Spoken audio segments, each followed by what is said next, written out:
3D movie time capsule for 2019. Hello. This is Adolf, and I have a bunch of people here with me. First off, let's go with Classic Jake. Howdy, folks. Then Krista. Hello. And finally, New Jake. Hi, everybody. And today we're doing the 2019 3D movie time capsule. So, movies that came out a year ago. So, honestly, the last movies that came out. Pretty much. Yeah, a year ago feels like 5 years ago. Yeah. Too long. Yeah. When we thought we were going to die in a nuclear war. Good times. So, yeah, it's really weird to have a retrospective on last year, but, I mean, since we haven't really had that many, or more than one or two 3D movies in 2020, it's kind of a weird ball game, but let's get started, and this is a fun one. So, this movie is called They Shall Not Grow Old. Hell yeah. So, Jake, I thought this movie came out in 2018. Yeah, and they re-released it, so I'm going to count it this year too. And if they want to release it this year, I'll count it again. A technicality, but I don't care. Let's go for it. So, what is They Shall Not Grow Old, just in case people weren't paying attention last time you talked about it? Okay, this is an incredible documentary. Yeah, I know. 3D and documentaries, it's a dead horse that's been beaten to death.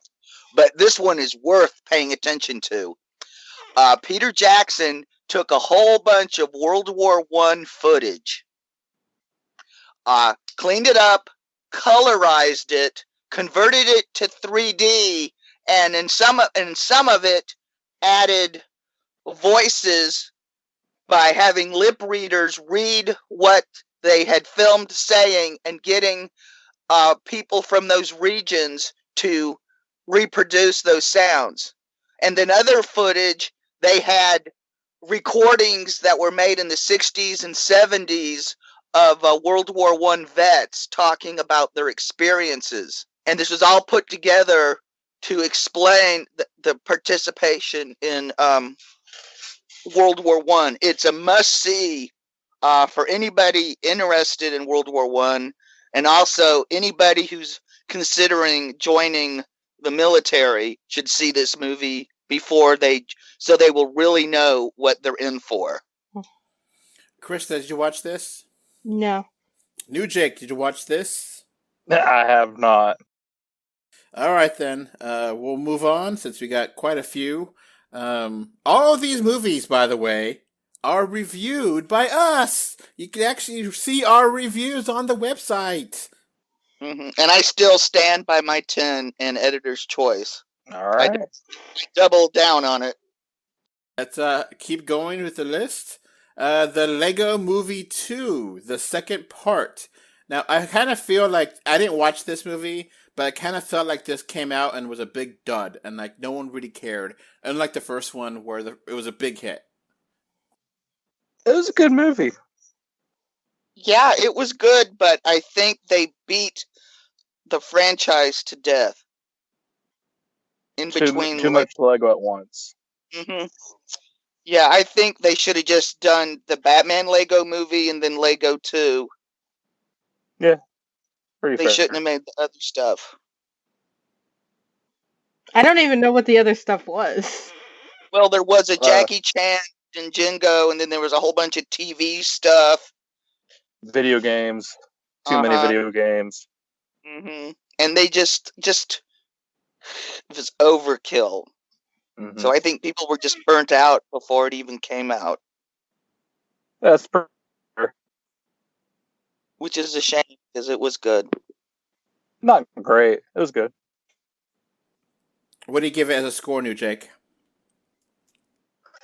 I would say it's a solid 7 out of 10. It's entertaining, looked good, pretty good. Now, Jake, you gave us a 9. Do you stand by that, or do you think that was too high? It's probably too high. I mean, it is really good. I'd probably now, in retrospect, give it a 8. New Jake, did you watch this in 3D or no? I did not, unfortunately, but I could see where it would work. But I mean, it looked good. I mean, I think it would work good in 3D. All right, let's keep on going. Now, this movie, Krista, did you watch Lego 2 or no? No. Okay. This movie, I wanted to really love it, and it fell apart at the end because it gave me a cliffhanger, and it made me so mad. But I was digging it all the way through. Alita Battle Angel. Haven't seen that one yet. It's beautiful. Cameron went all out on this. This was a lot better than I thought it would be, considering how mediocre the anime is. This is a wonderful manga. The changes they made to it are actually kind of more faithful to the manga than most people who've seen it are only familiar with the anime. They're not familiar with the source manga, and it's considerably different. I thought they did a really good job. I figured it was going to be a cliffhanger because there's just so much material. I mean, this is probably almost as dense as Akira as stories go. Krista, did you get a chance to watch this or no? No, I didn't. So, yeah, it is very anime-based. I mean, it's about a cyborg in the future, and she has emotions, and she is actually a weapon from the past, and she's brought back to life, and it's actually directed by Robert Rodriguez, produced by James Cameron, and the screenplay is by James Cameron. So it's a kind of a collaborative effort there between the two guys. That makes me very conflicted because I love Robert Rodriguez, but I don't like James Cameron. I'm the exact opposite. I love Cameron, but mixed feelings about Robert Rodriguez. I like both of them, but they both have made movies I don't like. Yeah, Cameron's not a good writer. He's a good producer, but it kind of makes me iffy knowing that he kind of wrote the movie, or at least the story, and I don't know. I don't know. I mean, I still maintain that Cameron is not a filmmaker. He's a tech demo guy. he just demos the greatest film tech. Yeah, Well, he's kind of he the works in research special development. effects. Yeah, he's the research development guy for Hollywood. Fair enough. And Alita had very... At first, it was notorious, but when I actually watched the movie, it was fine because they did change it. The eyeballs of Alita were really huge, and it was very off-putting. But when you actually watched the movie, it was totally fine. Those were creepy. Yeah, this thing got some really bad trailers. They didn't really show much. It was either that stuff on land or when they're playing that weird sport. That was it. Nothing really about the story, it seemed like. Yeah. That's what put me off the movie. Oh, and the rollerball stuff is amazing in 3D. Yeah, I have to watch it. I really enjoyed the 3D. I think some parts could have been stronger, but overall, it was very enjoyable. I gave it a great 3D. It was one of the few movies that were filmed in 3D. Was that the only one last year that was filmed in 3D? I think probably. Well, seems like it.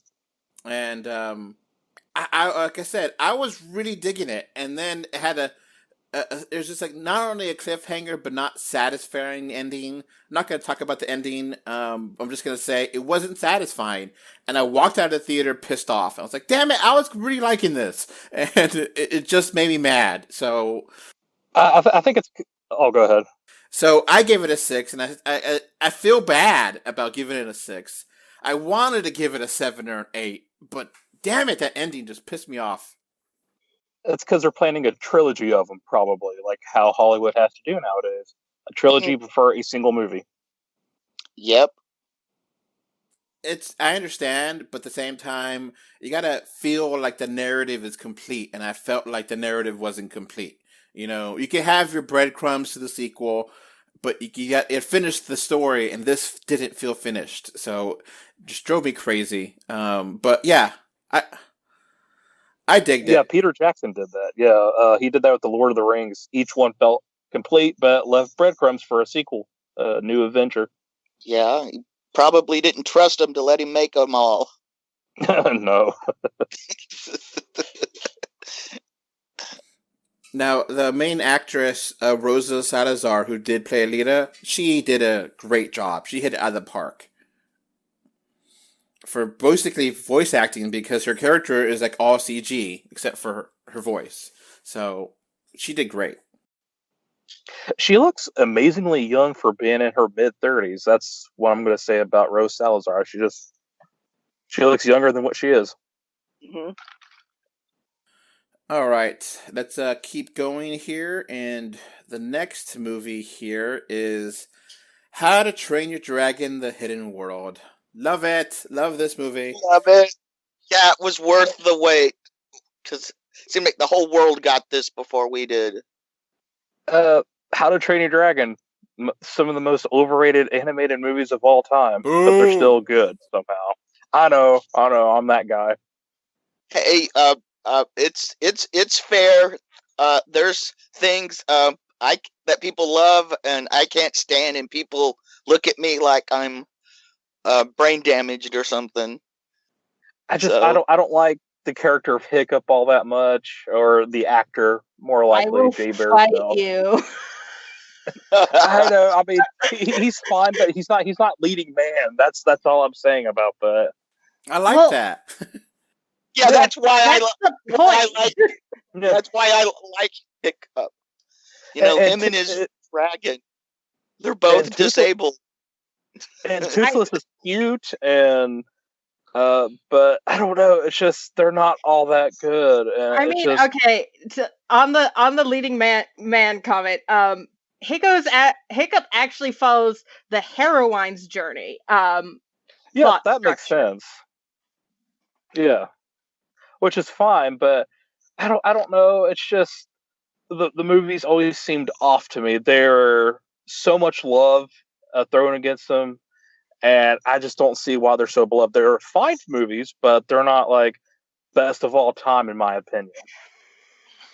I mean, I think like particularly like the first one. I think like How to Train Your Dragon, like as a franchise as a whole, I've only seen the first one in 3D, but like the 3D in the franchise, I think is so good. Yes. And I think it really, I think it really brought 3D to the next level, in that like DreamWorks went so hard in like actually using 3D in a creative better way. than Pixar.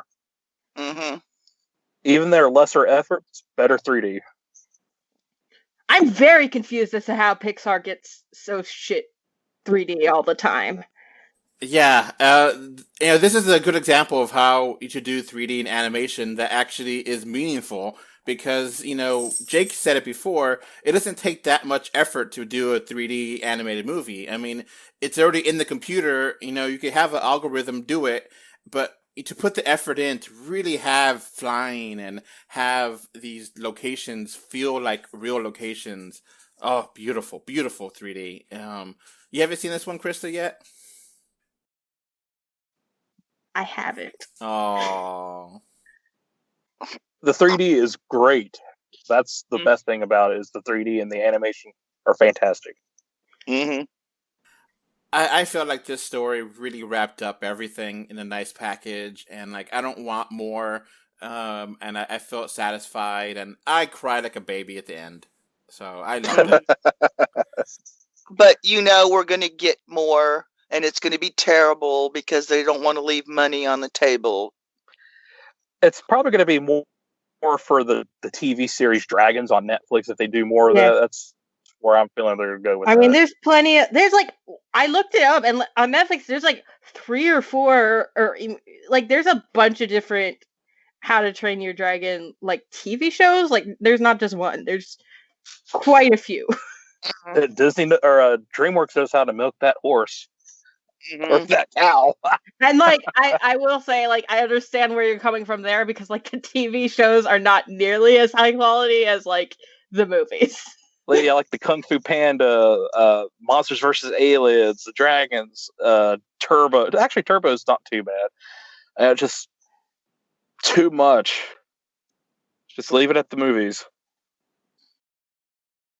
Okay, so New Jake, what would you give this movie? On the 3D, I would say it's easily 10 out of 10. But the movie itself and lumped in together, it's a solid 7.5, maybe towards 8 on a good day for me. Okay. I gave it a 9, and I stand by it. I love the trilogy. I love all of these movies, so... They're good, but they're overrated in my opinion. That's just me, though. Your opinion's valid. All right. Yeah. We're adults here. We're adults. It's all good. It's all Are good. we? Yeah. Yeah. I mean, I admit I'm pretty childish, but Oh, me too. yeah. All right. Next movie is Captain Marvel. And New Jake, I'll let you go first. What are your thoughts on this movie? It's one of my lesser MCU movies. I don't like the lead character that much because they believe that a strong, independent, fierce woman has to be stoic and bland. And that just kind of threw off the movie for me, and it felt too rushed in the start, and it just slowed down tremendously throughout the second act. But the 3D was really good. I do agree with you that she was just kind of bland for most of the movie. Mm-hmm. And then I understand she's getting her personality. It's a reboot of her. But I just, didn't... Like, Wonder Woman is a good example of an opposite, where she's super likable from beginning to end. So... Yes. The problem was that they kind of politicized it a little bit with the feminism, which, that's fine, but we had strong independent women in the past, like Ripley, Sarah Connor. I mean, there's been so many women that weren't politicized and were strong and had character and personality and strength that they tried their hardest to get here, but they just didn't end up getting, and it just made a lesser movie, but it's still entertaining. Well, my big issue with the movie, and it still is the big issue I have with it, is I felt I was watching the secret origin of Nick Fury. Nick Fury, exactly. Yeah. And Coulson. Yeah. This movie was more about them than it was about her. Yes, exactly. And you're kind of introduced to Vers, her character, before you're introduced to Carol Danvers, as she was on Earth, and it kind of felt disconnected and disjointed, and it didn't make for a very interesting origin story. But for Nick Fury, it was fine. But it seemed it seemed like it was feminist in disguise when it was more about the man's story. That's how I feel about it, but it was still an okay movie. Yeah. And then, of course, and if they're going to change the cat's name, I mean, Goose was fine, but they should have kept it Chewy. They really should have. They should have, but it's so cute. Goose was the best thing about the movie besides Samuel L. Jackson. It was just, so cute, and the Flurkin was like, I loved it. Yeah. Oh, another thing. I hate how they made Nick Fury lose his eye was because of Goose. It pissed me off severely. I just I was like, I'm already out of Fs. I'm out of Fs to give anymore about this movie and what I don't like. So that just went by me, because it was like, because this isn't the Captain Marvel movie. This is the secret origin of Nick Fury. Yeah, pretty much. So, Krista, what are your thoughts? I think you like this most of all of us. Yeah, I mean, I like the movie. I'm not as like nearly into like Marvel and Avengers and stuff, so like I don't have as much like comparison as y'all do. But like, I mean, um, I still like find issues with the movie, but like it was a nice movie. I feel like there was some things they could have done better. Mm-hmm. Yeah. Wonder Woman, this isn't, though. Yeah. So I gave it a good 3D, and I gave it a 7 out of 10. I feel that's a fine score for that. Yeah, fair. It wasn't too strong. Yeah, I gave it a 7 as well, if I remember. Yeah, I would say 7, 8-ish on certain scenes. All right, so the next movie I review, it's a good story. I'll repeat the story. So Jake was originally going to review this, and there was no theaters near where Jake lived that had it, so I had to review it. And there was no theaters near me, but I had to drive an hour to get to watch it. And Is it Wonder Park? I eventually asked Krista and Jake to watch it because I wanted them to have an example of a mediocre, completely forgettable, okay cartoon. And of course, that is Wonder Park. That's the Nickelodeon movie, if I'm not mistaken, right? Yeah. Yeah. It doesn't look like your typical Nickelodeon product. Yeah. The 3D was amazing on it and actually had fantastic rumble seats with if you got to see what have the whole experience of D-Box, it was so worth it. But the movie itself was just completely I might have been generous when I gave it a 5 out of 10. I keep on seeing it on like bargain bins already, and I still don't want to pick it up. Like, I don't think anyone cares. Like, I don't even think kids care. No, Like, the it film had was a no- huge flop. Like it did had zero no business. cultural presence, or no one like it's not. No one talks about it. That's how I feel what's going to happen with that movie Rumble, that wrestling movie coming out next year, maybe, possibly. Mhm. It's like it's going to be zero relevance against kids, and it's probably going to have great 3D, but nobody's going to care, and that'll probably flop as well. But who knows? It probably won't even be released in 3D in the States. It'll probably go straight to streaming. Yeah, I'm kind of disappointed about that. How they did that with the SpongeBob movie 3, which really hurts me to my core so bad. Mm-hmm. Well, and what made me mad is they released it in Canada in 3D and the borders shut. Yeah. And film criticism is not a legitimate reason to cross the border. No.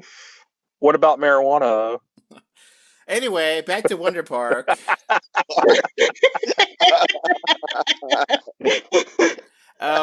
So it's kind of funny when we kind of not talked about it because one of my lines in this movie review I said it's rather forgettable and uninspired. So a year later, I mean, it is what it is. It's completely basic. The only thing that I really thought was inspired was the pie song, where all the kids are learning about math and about the pie symbol. Do you guys remember that or no? I thought you meant like actual pie. No, I don't. No, I don't even remember that. I just remember John Oliver was an insufferable porcupine. He was in that movie? John Oliver was in that movie? Yep. Now I got a reason to find this movie.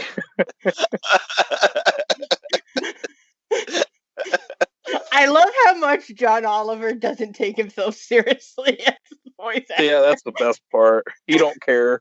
Yeah, he really don't care in this movie. He's all out of F's to give, and that's why he was in the Lion King movie as well. I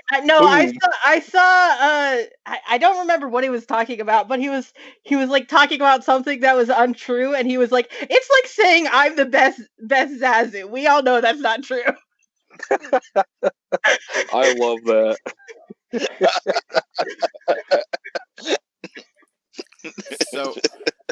So Krista, what do you what's your thoughts on Wonder Park? I forced you guys to watch this movie. I mean, I know you hate me for it, but what are your thoughts on it? It doesn't matter. Like, it's whatever. All right, classic Jake. What are your thoughts on Wonder Park? Never again.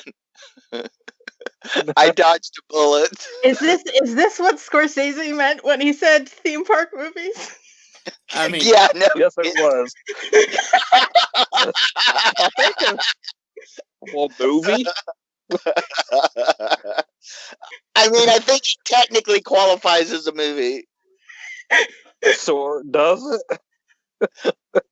now, new Jake. If it came, yes. It's weird because it's true. Because watching this in D-Box, I was like, "Wow, this is awesome D-Box, awesome 3D." It's a ride, and the story is completely forgettable. It's really dark, which is pretty weird. It does not show that in the trailer, but the little girl, she's losing her mom from cancer, and she decides to go on a trip. Geez. And you don't know if this was all a dream because she's worried about her mom dying or not. And it's just like, it goes nowhere. And you don't know what really happened or what didn't happen. But it did look incredible in 3D. So It sounds like a terrible movie, though. Very dark and not like your typical kids' fare. yeah, It's pretty misguided. it's really pretty. To say the I mean, least. like, compare that to Over the Moon, which has a very similar premise about the main girl losing her mom, but executes it much better. I have never heard of Over the Moon either. It only came out like this past recently.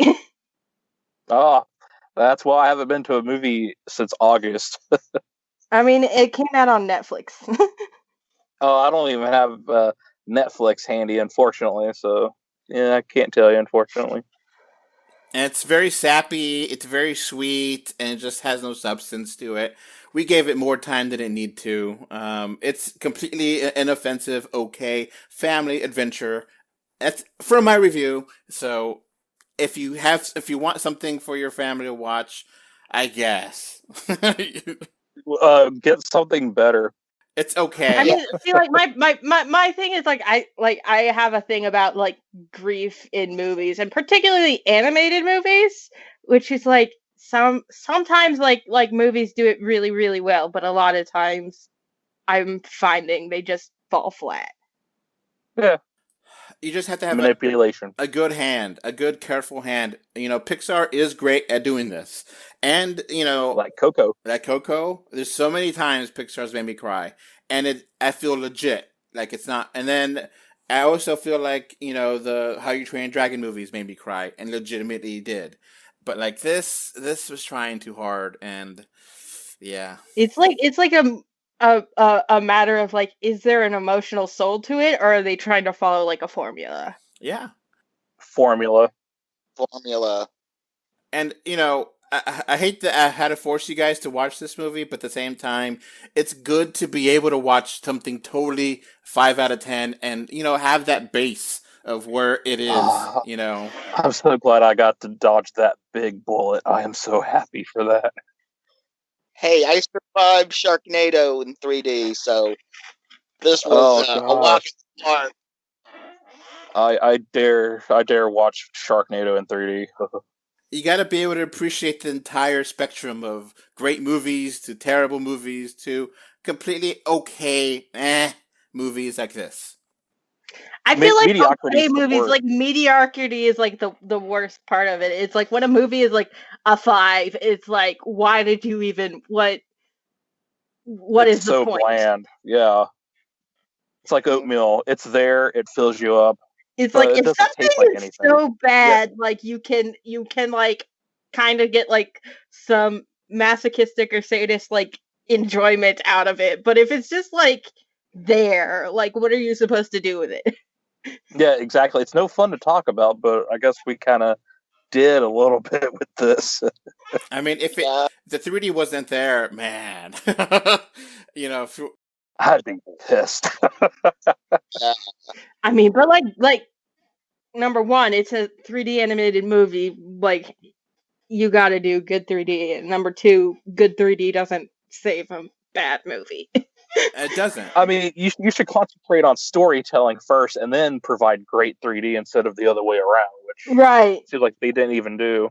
So it's so okay. But I mean, it's one of those movies that if you had a 3D, if you want to show it off and have D-Box, hell yeah, it's worth that because it's so, fun to have the D-Box and you're on the roller coaster ride with them. And, for that purpose, I was happy with it, but, let's move on, to Krista's first movie review.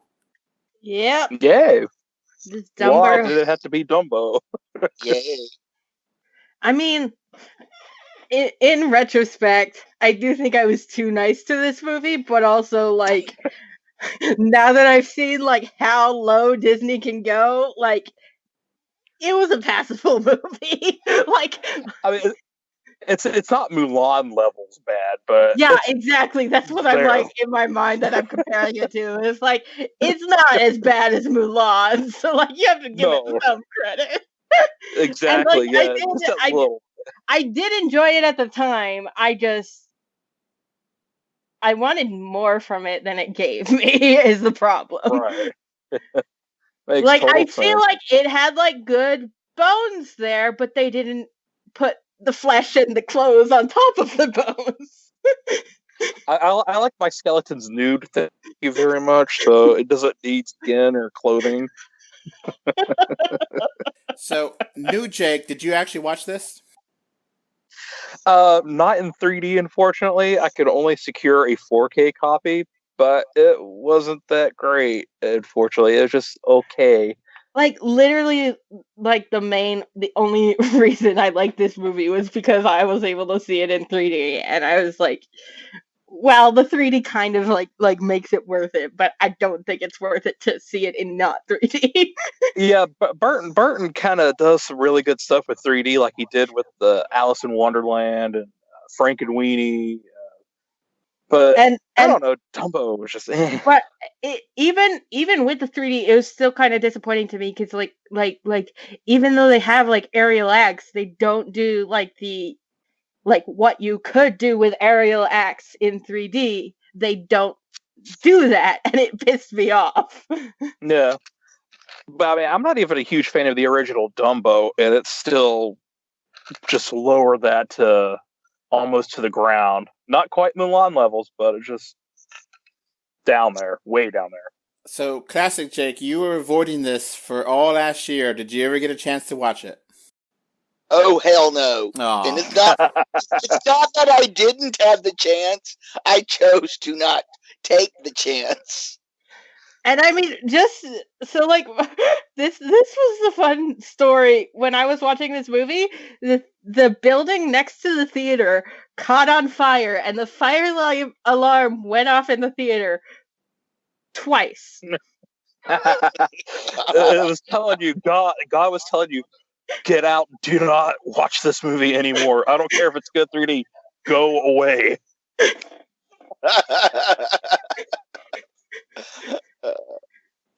I went to the Marvel Fest, and before every movie, they ran the first trailer for Dumbo. Ooh. Every time. And I don't Sony think the ran. trailer was that good. Yeah, but you try seeing it. You try seeing it like 20-something times. I'm so sorry. They're wanting you to see that movie, and nobody did. It flopped pretty big at the theaters. Yeah. Yeah, I think because everybody was people were throwing shit at the screen. No, I was literally the only person in the theater on like an opening weekend. Oh, jeez, that's low. Oh man, I feel bad for Tim Burton. I really do. He hasn't made a good movie since Sweeney Todd. I swear he needs to just stop. So, Krista, you gave it a 7 out of 10. You think that was too high, or no? Yeah, I think it's a 6. Okay. That's still too generous. No, I agree with Krista. I liked it. I mean, they do have like new things where, basically the cartoon is like the first half, and the second half is all brand new, and the other half is about business and trying to have, oh, look at Dumbo and the business end, and look at how everything's going on, and just like, I mean, okay. right, like, I do. This is why I say, like, the structure here was actually good. It's just the execution that fell flat because, like, they did, like, understand, like, in the original Dumbo, like, the flying stuff doesn't happen until the end. Like, that's, like, That's the ending very of the Dumbo story. Whereas, like, they at least understood, no, we have to introduce the flying way, way earlier in the story and then actually do some interesting stuff with the flying. So they understood that, and therefore they, like, put a different plot structure to it. But it's that's still fair. yeah. So some interesting thing to mention.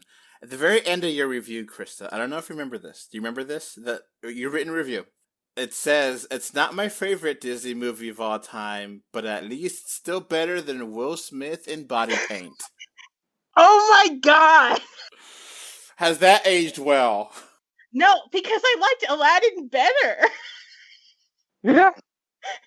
We'll get to Aladdin That later. PG still sucks. Yeah. I gave Aladdin an 8. Wow. That's too high for Aladdin. All right. So I just wanted to remind you of that last line, Krista, because it's kind of one of those interesting things that I don't think you were planning on reviewing Aladdin when it came out, and when you wrote that, but it's I was fun. just trying to be like, so like that was like my first review for the site, and I was still like very nervous about like writing for you and like whether or not you'd approve of like what I wrote or not, or so like that's just kind of embarrassing looking back. I'm sorry to put you on the spot, Krista, but I thought it would be a fun thing to mention. All right, talking about fun things. I need to see this again because I adored this movie when it came out. I saw it in 2D, unfortunately, but I was crying, laughing, and it's one of my favorite DC movies, probably of all time. Shazam! Oh, hell yeah. Great movie. Yep, Loved it. great movie. Yeah, Sam Raimi's going to have a high bar to meet to do Marvel's first horror superhero movie. Because Shazam beautifully mixed comedy and superheroics and horror. And the boardroom scene in this movie is how you do a PG-13 head biting scene. Yeah. I guess I should say spoilers, because when Sony said with Venom, they said, "Oh, we can't do a head biting in PG-13," and I'm like, whatever. David Stamberg was like, "Hold my beer," and showed him how it was done. I mean, that was damn scary. Yeah, so is the CGI. Huh? So is the CGI. That was very scary looking because it wasn't that great. It looked great in 3D. Yeah, that's fair. New Jake, did you watch this in 3D? Yes, it did. Opening weekend. And what are your thoughts on the movie? The 3D wasn't the greatest. I have seen better 3D movies from the DCEU, such as Justice League or Wonder Woman, but the 3D was really good. It was just a pretty dark movie. Certain scenes, like visually dark, not thematically, but I mean the 3D is really good. But the movie was really, really good that you didn't even need the 3D, but I'm glad it's there. It's a really strong movie, a really solid 8 out of 10 for me.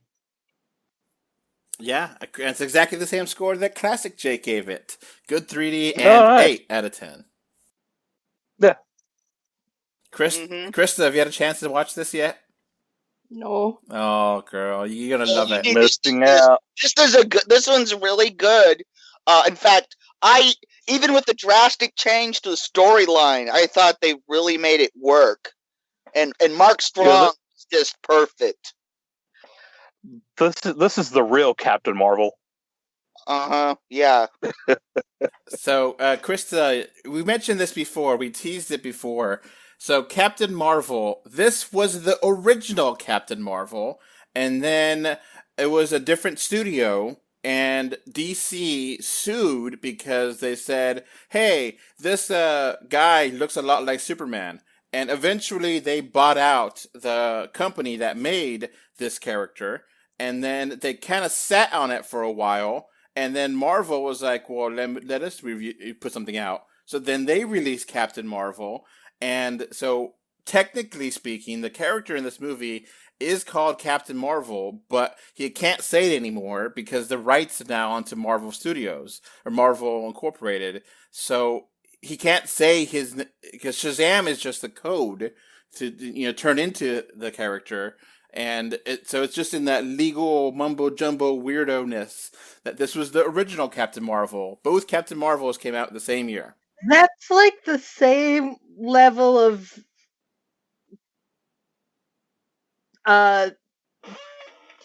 legal screwiness that's like Legend of Korra couldn't use the word Avatar in their title because of the movie Avatar. Wow. Damn you, Cameron, you strike again. Even though Avatar's TV franchise came way before Cameron. Yes. So this made... But Cameron has more money. Yeah. This made $366 million, and Captain Marvel, on the other hand, made $1 billion. I kind of feel like it should have been split because I feel like this is a way better movie than Captain Marvel was. Yeah. It was a cheaper movie. It was a better movie, better directed. It didn't seem like it was directed by committee. Yeah, this is definitely a point of view. And Zachary Levi just killed as the big red cheese. I mean, you could tell that he's wearing padded muscles underneath the suit because he didn't get that buff, but he did get pretty damn buff in the shots from Instagram that he posted when he was making the movie. But he looked just but he looked just like a CC Beck drawing. So to me, the padded muscles worked. It makes sense. And I love the light in the lightning bolt in the suit. It was actually really lit on set, and it really added that much more to enjoying the movie, which was a little small detail, but I loved it. I dug it. Yeah. Because it was actually a legit suit. It wasn't CGI. It wasn't animated imposed. It was just there on set, lit up. Made it all that more awesome. So, Krista, if you want something to laugh about and you just want to have a good time, get some beers, and watch Shazam, I guarantee you will have a good time. Guarantee it. Mm-hmm. Yeah, there's some heartfelt scenes in it too. With the kid, really sad. And the family. I mean, this is kind of like the Fosters minus the melodrama. I dropped the Fosters after such a short time because I just couldn't. I know, it got to be so ridiculous. After I bailed during the first season, I was like, same. I couldn't. I finished the first season, and then I got maybe 2 episodes into the second season, and I was like, no. These people are just on repeat for their stupidity. There's no growth. How the movie shows living in an adopted family and it works so well. It's so sweet and awesome. It just has a great heart. Yeah. All right. So Shazam, absolutely recommend it. I need to see it again. I own it, but I haven't seen it in a while. So next up is a Bigfoot movie. One of the 2 that came out that year. Yeah, in the U.S. anyway. There's others in 3D, but I haven't seen them. And Missing Link. I like this movie. It was very pretty. And I live I live a mere 45 minutes away from Leica Studios. Not that I stalk them or anything. We're had to call the police on you. Sadly, Leica Studios is very much in trouble because this movie did not do that well. Oh. Critically, it did. It did great and won the Golden Globe for Best Animated Film. But it didn't make money. But it bombed pretty big. Yeah. I mean, I think the tennis shoes based on it made more money than... That's a shame. I love Leica. So do I, but... Yeah, this is the only Leica film I haven't seen yet. It made $26 million box office. Worldwide or domestic? Total. Oh. Oh. That's bad. Yeah, the Nike shoes that were based on this, I think made more money. And apparently, according to Wikipedia, the budget was $102 million. Ooh. So barely a quarter of the budget before advertising. So it. Oh, yeah, that's really the thing is like if you make less, if you're like talking about like a blockbuster film and they don't make over 100 million, they did not make a profit. No. That's disappointing. That's sad. I mean, Now, let's get to this movie itself. We all love it, right? Yes, that's haven't so seen sad. it, so I can't judge it. That hurts me. Yeah, you need to see this new Jake. It's even worth it in 2D. Yeah, I mean, there's no other way to watch it because there's no home 3D, as far as I know. Yeah, I don't think there's any 3D release in the world anywhere. That's so sad. It was really so hurt. good. The 3D was so good. Everything about this movie is so pretty. Yeah, because Coraline was fantastic in 3D, and then the Box Trolls and Paranorman were great, and Cubo, but I didn't get to see this one in 3D. That's sad. Oh, this then left theaters quick, except here, because this is their hometown pride. So of course it played here and to packed houses, but unfortunately nowhere else. That's sad. I really like a studio. And I saw a lot of people complaining, like, whenever it won awards, they were like, why was this film winning awards? No one knows anything about it. And I was like, well, just because you're uncultured. Yeah. Toy Story 4 is a better film, because I actually seen it in a theater. No. It has a great story, too. Hugh Jackman is fantastic. Zach Galifianakis is actually really good, and he's toned down from his usual self. Yeah. And it's like a good story. It's a really interesting, good story that has heart, and the ending, I think, is fantastic, too. I really feel like they got everything down. Like, they nailed this movie. I think this is actually, like, one of the best movies of 2019. Like, it's actually a good movie. Like this is the movie. I'll have to give it a watch. This is the movie, like, it surpassed the threshold of, well, this, like most of the movies from 2019, I felt like were like, well, this is technically a movie, like, it's passable, like, it's fine. But it's like, this is a movie that actually, like, surpassed the, like, oh, it's fine threshold, which I feel like is very rare, and it's sad that, like, more movies aren't like this. That's fair.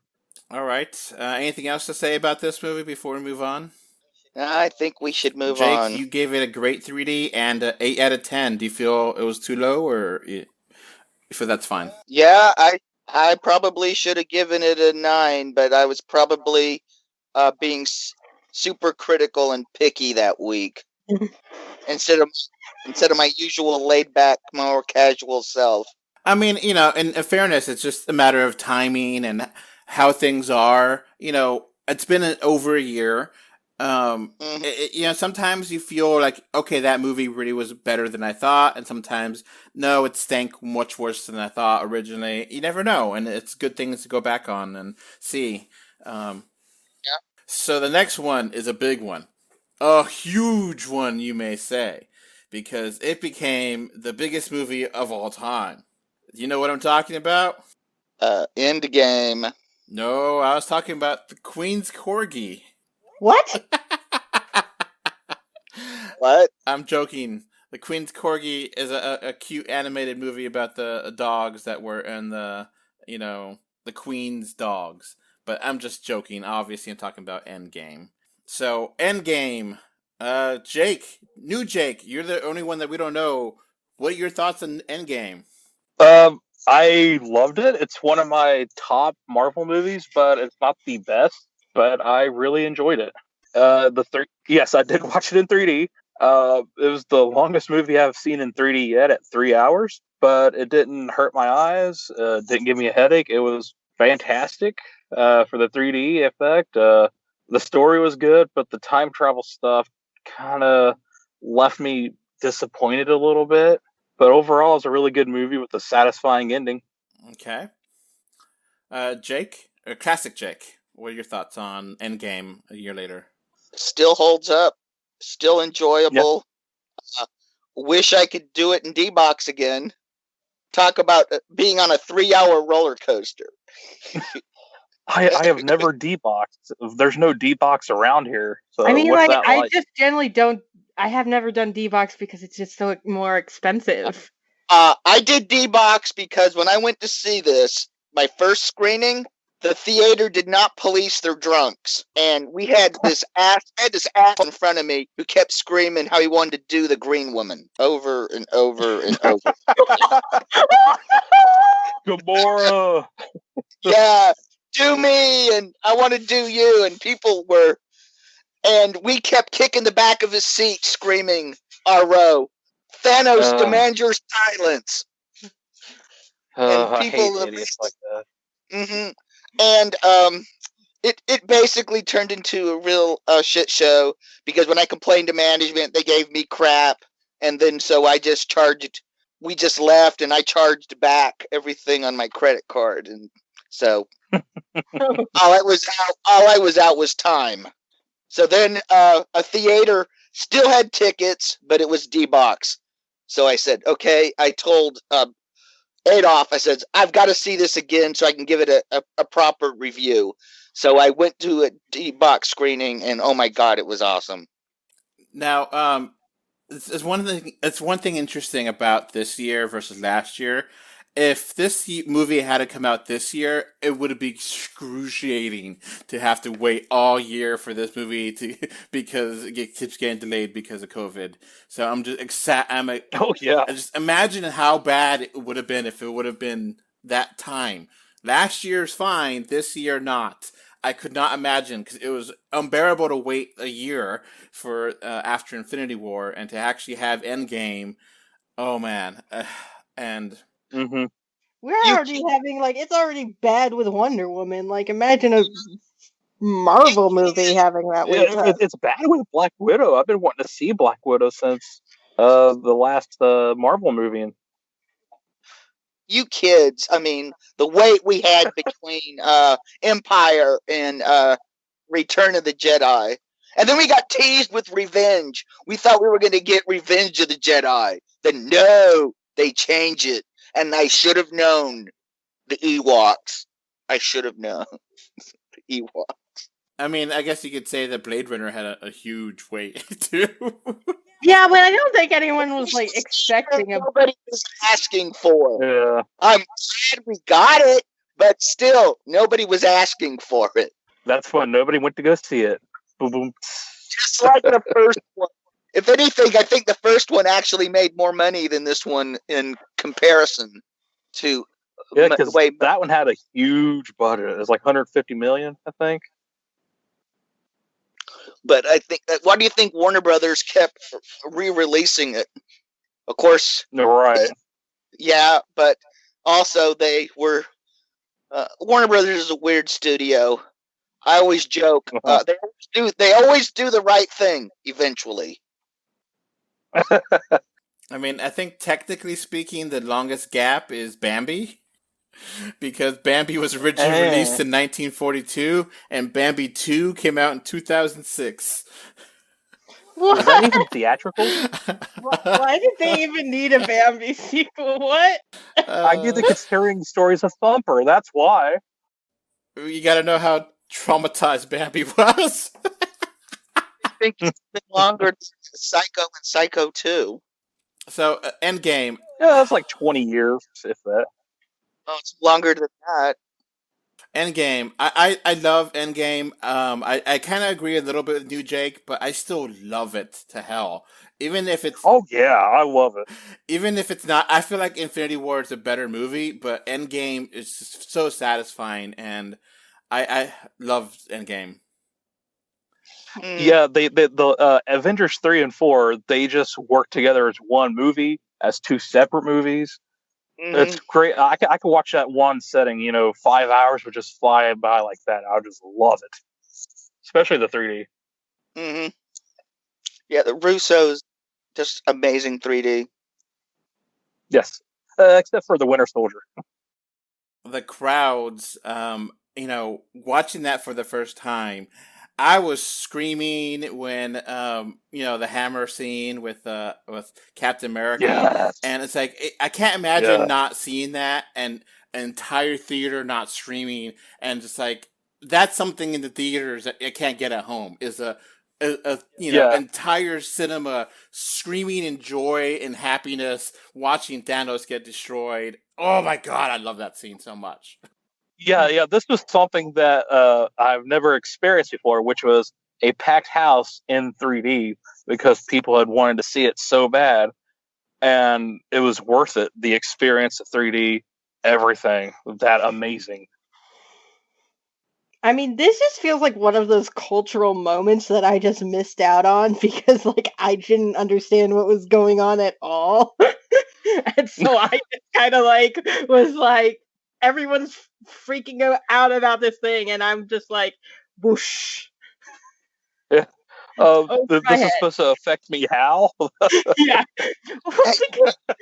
Hey, Krista, don't feel bad. My friend Esther asked me when Batman was going to show up in the Avengers movies. Oh, boo. Boo. I Boo that man. like Boo. understand the difference between Marvel and DC, but like, I mean, like, Marvel is just like so much to me that I'm like even if I theoretically wanted to like watch like Infinity War and Endgame, I don't even understand like what are all the pieces and players, like what are all the films that I would have to watch before that before I could even like begin to understand what's going on. Start with Iron Man and just watch them all. It's worth it. Yeah, it is. But with the Russo brothers movies, you can just watch their 4, and they set it up. There's all sorts of little Easter eggs and callbacks to them. Like, And every time I watch, I pick another one out, like On Your Left. Yeah. Mm-hmm. But like easily their weakest one is Winter Soldier. But yeah, go ahead. Oh, I was just gonna say that I agree with you that some of the time travel stuff feels a little bit iffy, because they kind of set up their own rules with time travel, and it's like it's such, they literally almost say "F you" to Back to the Future, which is like set up time travel for everything in pop culture, Right. Yeah, Back to the Future did it almost perfectly. like what did it? This is Disney kind of taking a dig at Universal. So, Krista, Not a very good one. I didn't say it's good. I just said it was a dig. What kind of time travel are we talking here? So this time travel, Krista, is kind of a multiverse time travel where you can't really interact with your own version of yourself. There's no timeline like in Back to the Future where you change things and then do things. It's just a multiverse of different it's like things. if you go into the past, you've actually entered a different space-time continuum. Kinda, yeah. Thank you, Doctor Yeah. Strange, for that. Which they explain in the movie, which is actually cool, but at the same time, I was like, no, this is not all. I mean, it's like I like Yeah. that as a concept, but I feel like the execution of that is very difficult to pull off and still have like a. I feel like that as a concept is very antithetical to like linear storytelling. Yeah, it kind of falls apart. I mean, the whole thing with the rat being there, that one timeline is the rat, it's like, come on, really? That's why Ant-Man got out? It's the same rat from The Departed. I know it. I just know it.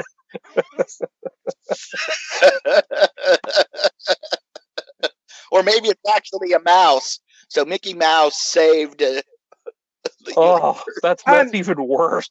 Like my thing is like with time travel, like to me it's like whatever time travel system you set up, you have to be very, very consistent about it. Like so like you can set up you can change things drastically and create like a alternate universe or whatever, or you set up like nothing was really changed, like if you go into the past it's just like a self-fulfilling prophecy, you create paradoxes or whatever. Yeah, like Bill and Ted. Mm-hmm. Bill and Ted did that. It was fun. Yeah. They didn't change anything really except their What features. annoys me is when a time travel story tries to do both, but they're mutually exclusive. Yeah. And so, like, for example, the Terminator series did this, where at first they had, like, it was like, time travel exists, but time travel doesn't change anything. The going back in time is what caused the events to happen in the first place. Right. But then in the later Terminator films, they broke it. Oh. And they were like, we can just create like... Sure, they really broke it. Yeah, they really broke it. Humpty Dumpty cannot be put together again. The Terminator timeline is a mess and a half. So it cannot be fixed. They tried. Thank you, Terminator. Yeah, no shit. Alright, let's keep going here. 2, something that you gotta catch before it became bad to catch things. Because you want to catch them all. Pokemon. Detective Pikachu. New Jake, what are your thoughts on this movie? I loved it. It's my second favorite video game movie of all time. It's really good. It's not great as movies as a whole, but it's really good. I loved it. And the 3D was spectacular. Wow, I really hated the 3D in this. I thought it was just... I love the 3D. I mean, there's scenes that are here and there cool, but it was kind of few and far between. Not enough that I could really recommend it. Just like, okay, here and there. The movie itself, I felt like it was okay. I liked it, but I don't love it. I gave it a 6. I love the 3D. I was like almost 10 territory with me. Even though at my theater they didn't have the filter on there to make the 3D happen until like 5 minutes later, but it worked. So I'm not the only one who has to go through that. It's only one theater. It's at Regal Cinemas. It's a half-hour drive. Yes. And they don't do it. I hate it. They did that with Justice League. I hate them. When I've been in theaters with people and like they've been like, "Is this in 3D yet? Is this in 3D yet?" I'm like, "You will know if it's in 3D if you can't It'll tell." Say, "Put on these glasses." But I'm like, even if you're wearing the glasses and you're like, "Oh, I can't tell if it's 3D." If you can't tell, then it's not. It's either not in 3D at all, or it's just not very good 3D, like Clash of the Titans. Yeah. Yeah. Bad memories there. Detective Pikachu, I felt like most of the Pokemon just look weird. It just did not connect with me. I mean, I felt like a lot of them did look great. Pikachu himself, fantastic. But some of them just did not work. Like, they don't feel like they actually could exist in our world. And they're cute though, and I love the aesthetics of the creature design. Like some that are not furry in the show, the cartoon, they're furry here, and I think it fits. Krista, did you watch this or no? No. Have you watched any Pokemon or Missing out. no? Nope. Okay, Jake, classic Jake. What are your thoughts on Detective Pikachu? I thought the 3D was really good. The movie wasn't bad. I thought it was actually pretty good. I really think Ryan Reynolds was miscast. It should have been Danny DeVito. Yeah. Yeah. Well, I mean, as a voice, but like, I like Ryan Reynolds. I think he did pretty decent here. Yeah, I've always referred to him as the difference between him and Ryan Gosling is one was Deadpool and the other one wasn't. I mean, otherwise pretty interchangeable. And I thought he was fine. I mean, I don't want to give it. I mean, there was a specific reason why he was cast because of a spoiler. I'm not going to spoil, but I still. He's incredibly handsome. Yeah, and he was a super box office at the time, but I really thought it was just this movie. Yeah. The acting was just kind of meh for me, and it kind of went all over the place with the story. Like, just had a lot of things going on. That reporter girl was in an entirely different movie entirely. She was just like, is this Pikachu or is this something else? But everything else was fine. I really enjoyed it. And Bill Nighy was Bill Nighy in a Pokemon movie. Yeah. Bill Nye was in his movie? Yeah. Oh my god. All right, so let's keep going here to Aladdin. Krista, another movie that you reviewed. Yeah. I liked it. Obviously a lot better than New Jake. New Jake, yeah. I still stand by my 8, to be entirely honest. I think they could have done better. I mean, I think they're like the complaints I do have are much more minor complaints compared to some of the other movies I reviewed. So, like, I think they did a good job. But they ruined Jafar. They just ruined him. I would agree with you, Jake. I'm not a big fan of this version of Jafar. Yeah, he's too wimpy. He's not evil. He's just an inconvenience. Will Smith surprisingly was actually pretty great as Genie. Mm-hmm. Yeah. He was. I don't like the CG. Yeah, when he was doing Will Smith, it was awesome. When they were trying to get him to do Robin Williams, not so much. You just kind of exactly that's exactly the issue with it is like they made a version of Friend Like Me that was like in Will Smith's style, and that's the version of the song that should have been in the movie. They shouldn't have done a version like they did Will Smith trying to do an impression of Robin Williams instead of letting Will Smith be Will Smith is what I felt like. It's nostalgia. Nostalgia makes the money. But here's the whole thing: is like the whole Genie character in the first place, like it was written to fit Robin Williams. I mean, he improvised a whole lot of stuff and made it his own. And, you know, this Genie actually gets a girlfriend at the end. Woohoo! And Boo! as like a whole differences.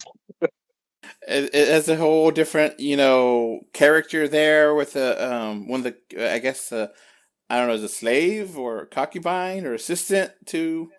I think she was like Jasmine's like maid servant or something like that. Handmaiden. She's like a handmaiden, yeah. Yeah, the Handmaid's Tale Disney-fied. Yeah.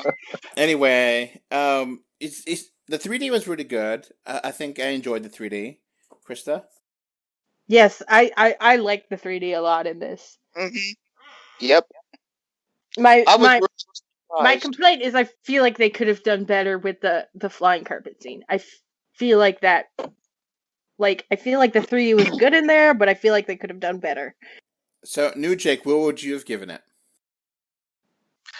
Unfortunately, I didn't get to see it in 3D. I've only seen it in 2D so far. So I can't judge the 3D, unfortunately. But the movie, it's a solid 6 for me. I mean, it's not Mulan or Dumbo bad, but it's enjoyable enough for families. But it's not the original Aladdin, and I'm glad we still have the original Aladdin to watch. But it's watchable. I'd watch it again. Maybe a sequel. I think I'm more toward your way. I guess in the middle. I didn't love it as much as the original, but I'm not upset. I watched it, you know. Yeah, no, Yeah. it's not as. I don't think it's as good as the original, but I think it also stands up on its own. Yeah. It's not Guy Ritchie's worst movie. I'll say that much. Yeah, that's swept away. And they kind of cleaned out a lot of the racist garbage that was in the original. That don't. Yeah. Oh yeah, even in the songs, there's like Yeah, some racism. That's no question. Parts of the original do not age well. No, Yeah, but Jafar was a bad guy. He was a legit bad guy in that one, not what this was. I think you have a point because I don't even remember what Jafar looked like. I don't remember anything about Jafar in this movie. He was totally background looking. He's like blends in perfectly with the background. He was a wallflower. I did like the new ending where she got to redo the Constitution, and that's how they kind of. Yeah. That was cool with Jasmine. Girl power. Yeah, Yeah. I mean, I like that. I appreciated that. And I like that it was framed as a story being told by Will Smith because Yeah. like that kind of like puts it in the vibe of like the original Scheherazade stories. I just wish they would have cast the young leads with more charismatic actors. Yeah, I agree there. Yeah. The Sort of based. The Jasmine song at the end, I just kind of felt really did not work for me either. Mm. I mean, it's not. I don't think it's bad. It was just entirely okay. Yeah. No, it was entirely enjoyable for what it was, which was the cash grab. Yeah. I mean, technically, every single movie Disney makes is a cash grab. Yeah, but this is more cash grabby than others. You know, it's just Yeah, but I mean, like, I feel like they actually did. nostalgical. I feel like they actually did this one good. Like, if you compare it to like Mulan. Yeah, Mulan, The Lion King, almost any other film that they've done. Yeah. Like, I feel like this is potentially like if someone has a better example that you can correct me. I feel like this is the best live action remake that Disney has made. I would like to direct you to the 101 Dalmatians remake from 1996. That's probably the best one. Wait, what? Okay. I actually really love Beauty and the Beast, the new one. I think it's fantastic. I like Beauty and the Beast, however, I do not like it as much as Aladdin. It fell flat to me purely because of all the auto-tuning in that movie. Emma Watson the cannot music sing. in that movie is bad. Yeah, and they had to have that token gay character, LeFou, however you pronounce it, just to give, like, oh, we got a gay character now. No, they didn't even, it wasn't even written as a gay character. The actor was just like, I played him as a gay character. And then everyone freaked out about it, even though it's like barely even subtext, like it's barely even in the movie. And like, yeah, but I mean, it was implied, and it's like, it was all those articles that's like, oh, we have to. Yeah, but like everyone freaked out about it, even though it was like very, very minor. And I'm like, it doesn't even matter. Yeah. I mean, I don't care, but it seemed like a token cash grab. No, I mean, okay, here's the thing, is that it pissed off, like, everyone in, like, the LGBTQ, everyone, all the gay people were pissed off about it, because they were like, what are you trying to do here? Like, that doesn't make us happy. Like, what are you trying to do here? And then it also pissed off, like, all the conservative Christians. So, like, they managed, like, because Disney has, like, no no like they have no actual. backbone. They have no backbone. That I was thinking of a different word. Yeah. Because they have like no courage or like Disney just It's all money. because they like have no moral center is what I've come to No, realize 'cause it's about Disney is like they have no convictions. Like they're No. trying to make everyone happy and in the process make no one happy. Exactly. And that's the problem with these remakes that they're doing is that they don't need to happen unless you're fresh and original and not cash grabby. I think Jungle Mhm. Book was better than the original. That's fair, but it's also wrong, but that's just me. I just think the songs weren't as good as the original, but the movie itself and story. This Yeah. is what very Yeah. like honestly the thing that annoys me most about the Disney remakes is they are just like butchering all of the songs so hard. Like it should not be hard to Yeah, to- just make a musical. yeah. And it's like I feel like the people who were behind the animated movies understood what a musical was, understood the function of songs in musical, understood musical structure, and I feel like the people who are adapting the movies are like, well, that worked, so let's copy it, but they don't understand the why of why it worked, and so I they're mean, copying it, but badly. Mm-hmm. Yeah, they hired the original composers, and it still doesn't work because it's not fitting the story structure or the musical structure, and it's just making it awful. Mm-hmm. All right, let's move on to the next movie, Godzilla King of the Monsters. New Jake, did you watch this? No, I haven't seen anything in the MonsterVerse, and I don't think I will for some time. This is actually fun. I liked it. I thought it was It okay. seems okay. It was 2 movies. You have this sniveling family drama that was like, why, God, why? Nibbling. And then you have Thunder Lizard action. And then you also have the story of like humans. It's like, yeah, let's just destroy humanity and it's actually be good, and it's good for the environment. And it's like, well, Oh, I'm having second thoughts about that message. No. and the 3D was really disappointing because I don't know what the hell they were doing with the cinematography and the visuals, because it's just a really weird color palette, and it's almost everything in dark, almost everything in rain, and they don't always have good shots. I see how is it possible for that movie to be good in 3D when everything is so just black? Yeah, it's really ugly. Well, they were reading the priest book of 3D of how to do everything in 3D and blackness and darkness, which it doesn't work. So it's just ugly too. When it's not black and dark, visually it's just different colors. I thought visually it's ugly as hell, and I feel like Yeah, the trailers looked awful. and it's like, why do you have to have these monsters be in broad daylight fighting? Please have it be visible. Like, let me actually see what's going on. Kong Skull Island had that, and it worked. Mm-hmm. Yeah, because that was like a Vietnam thing, wasn't it? It was like just in the Vietnam like jungle, and they're just all brightly lit. Okay. So the 3D didn't work. The movie itself was dumb. And if anyone is like, well, you can't make it scary without making it dark, I defy you to watch North by Northwest. Because that is a terrifying movie in broad daylight.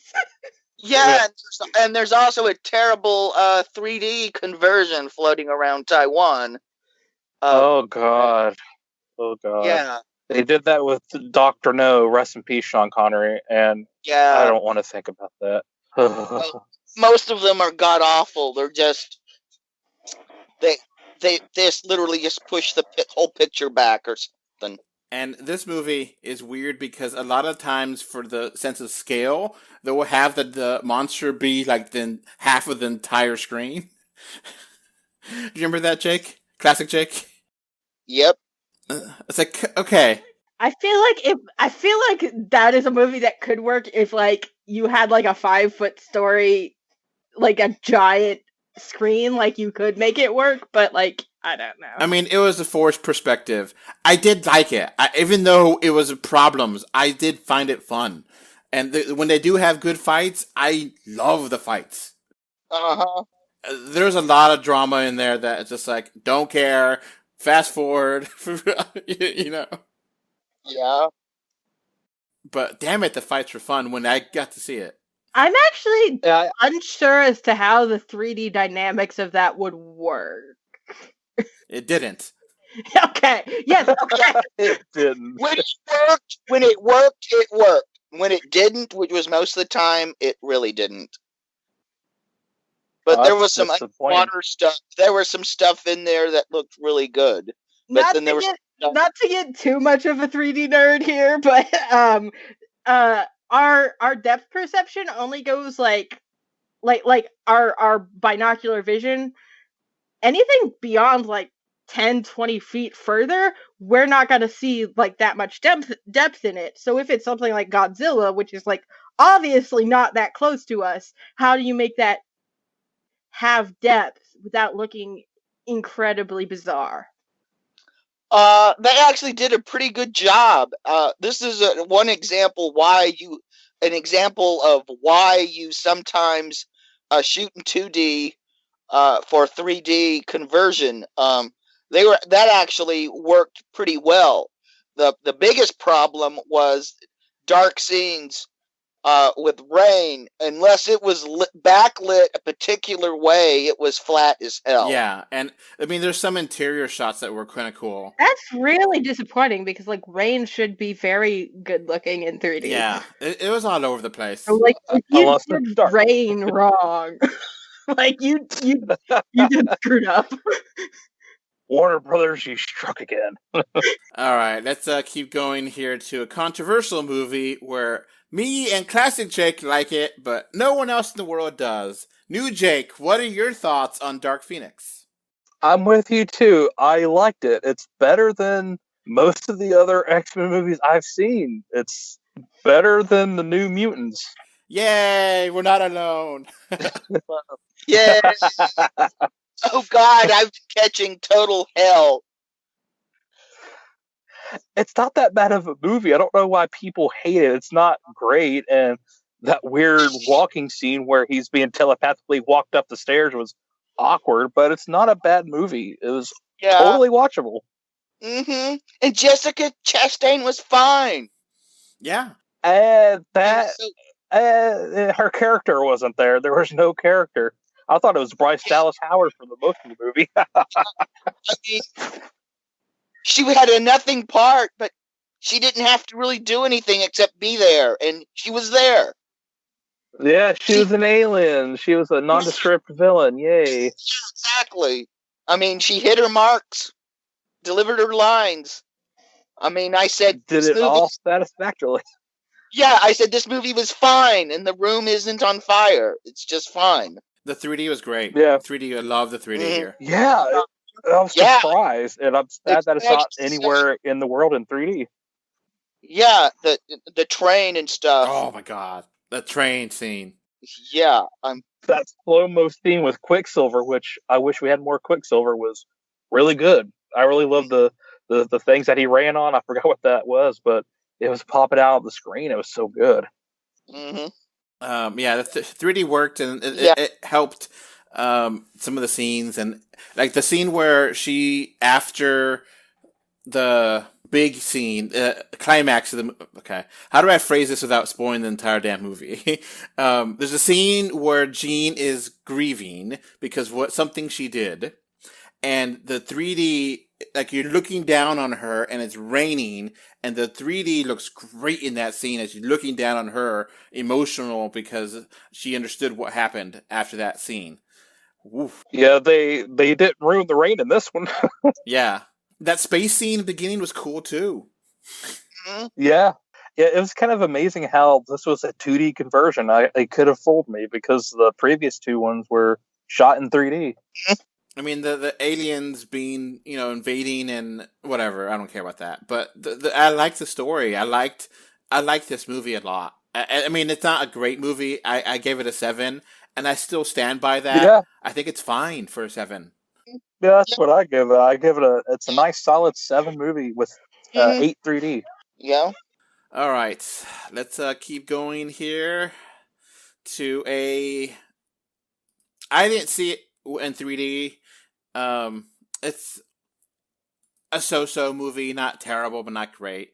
The Secret Life of Pets 2. Yeah. This is for Harrison Ford completists only. Wait, he was in this movie? Yep. Oh, I have no reason to see it even more. He was a macho dog, kind of a toxic kind of macho man kind of dog, saying, "Oh, I'm a old school kind of dog," kind of thing. But it actually worked. Just like Harrison. It actually worked. Yeah. I thought it was fun. It was a character of Rooster. The rest of the movie itself was... This is like the kind of movie which almost feels like a parody of itself. Yeah, it really, really did nothing special or new. It just... This is a basic cash grab. This is a cash grab. This is, so basic of a story. It really... The first one I thought was only okay too, but this felt like it barely did anything more than originally did. Mm-hmm. I feel like this was just like, we have to make a sequel and let's not try at all. Mm-hmm. Well, that's Illumination's way. We need a sequel. We need franchising. Mm-hmm. They need to have the bunny in the superhero outfit to sell toys, Oh, God. Yeah. Like, I've only seen the original, and is this one on the same level as ineptitude, or not ineptitude, but mediocrity as the first movie? More. Oh, Yeah. yay. Now, is Patton Oswalt any good replacement for Louis C.K. by any chance? Yeah. He's actually better. Oh, okay, that makes sense, because he's actually an actor. Yeah, and unfortunately, though, him and Harrison Ford are about the only things that are interesting. Krista, did you watch this? No. Okay, so Krista, this actually has like 3 stories, which is like way too many stories for this kind of thing. You've got an A plot, a B plot, and a C plot. Yeah. Uh-huh. Oh, God. And basically they're like no plot. So, yeah, there's one story about, they want to get back a tiger back to and then there's another story where the dogs are at a farm, and another story where a ball gets lost. It's just like, okay, you're trying really too hard here for a lot of poop jokes. That sounds like a TV episode plot Yeah, line. that's what I was It thinking. It sounds like a weird television show, like you find on like Nick Jr. or something. Would be surprised to find out definitely. this was going to be a TV show, but then Harrison Ford was looking for voice work. I need a role. I'm done with Star Wars. I need another movie role. I need paycheck.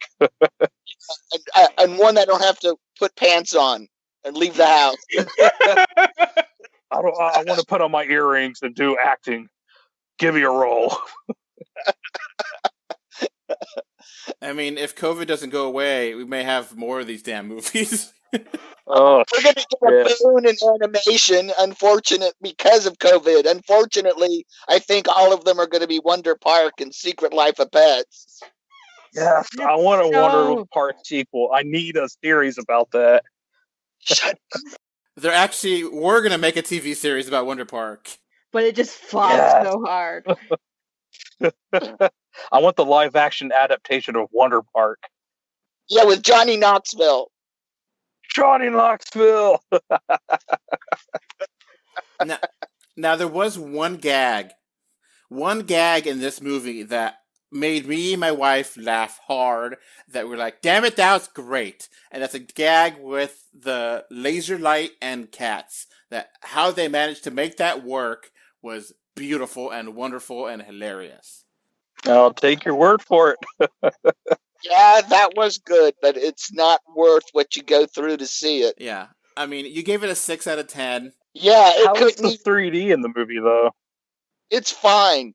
It takes skill to mess up an animated movie in 3D.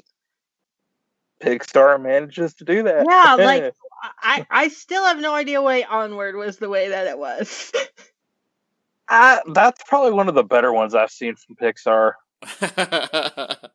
The 3D in Onward was so bad, though.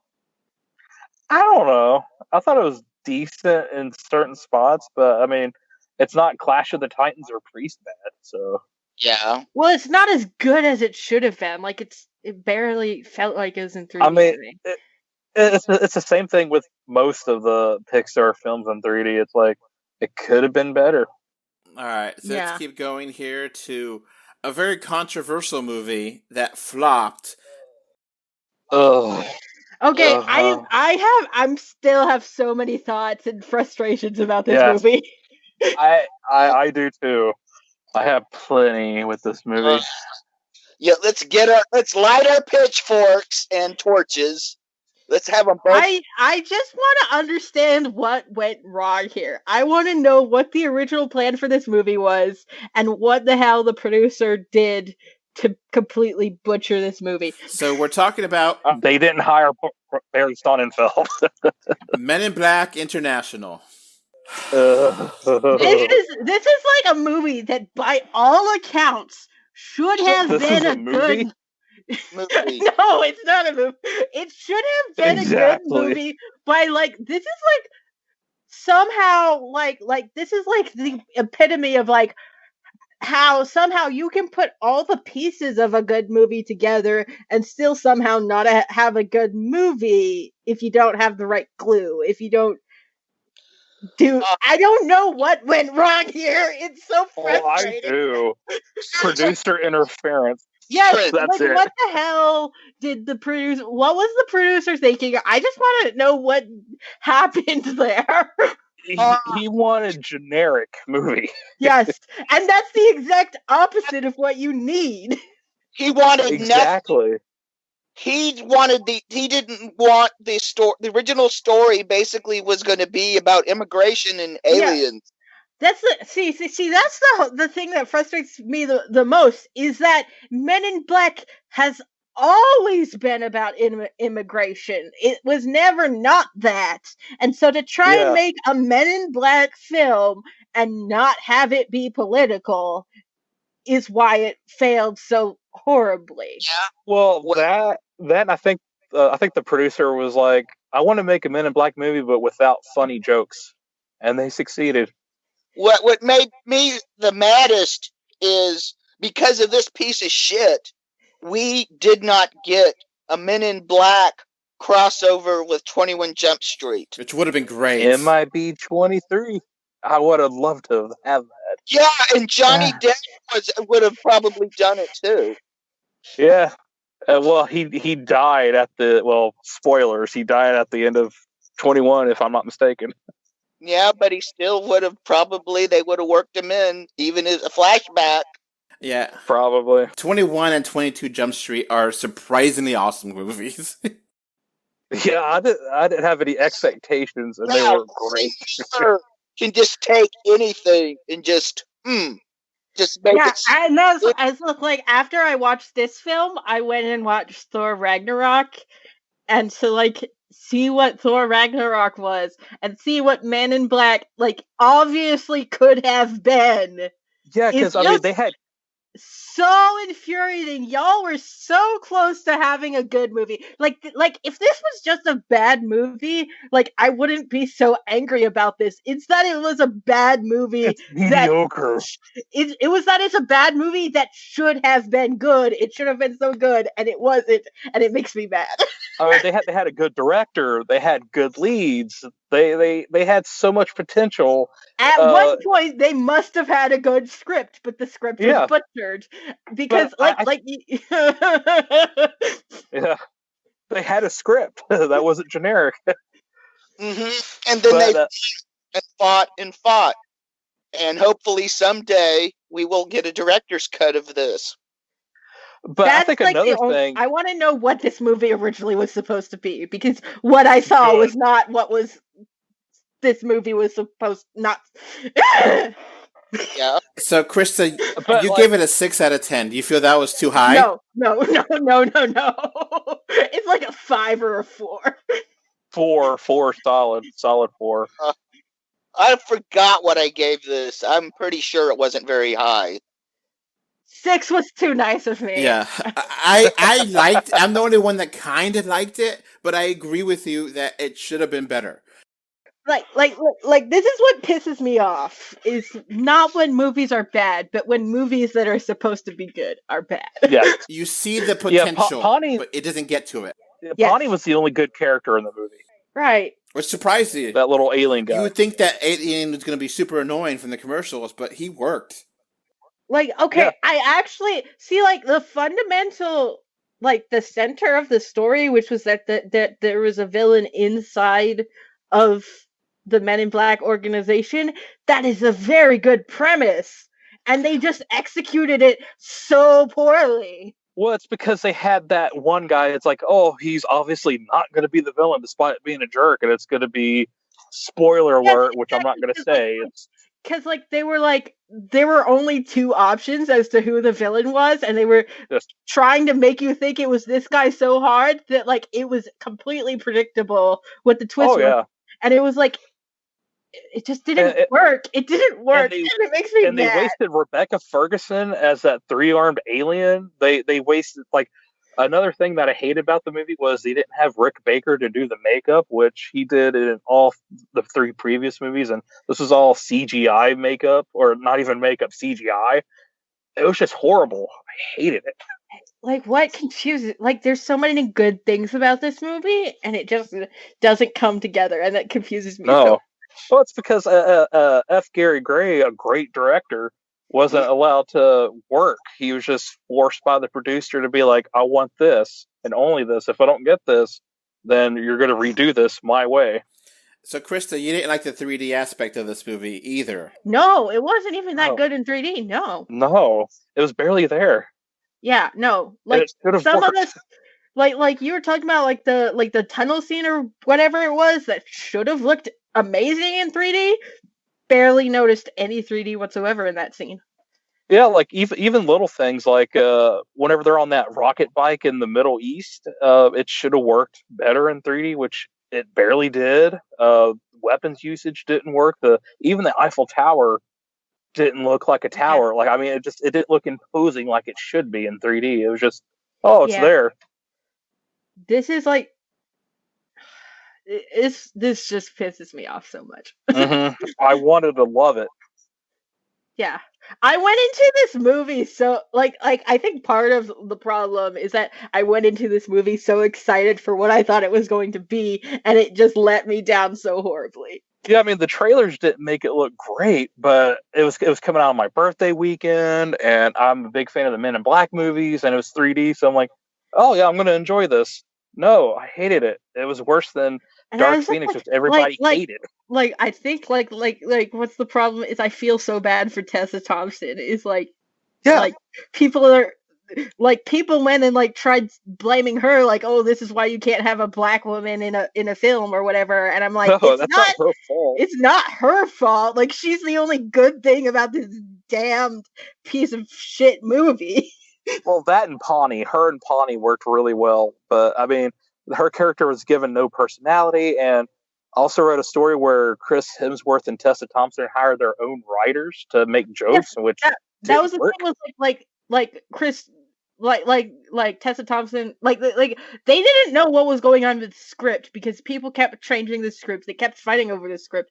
So like you've put your actors in a very stressful situation where they don't know what lines they're supposed to memorize. They don't know what they're doing. Exactly.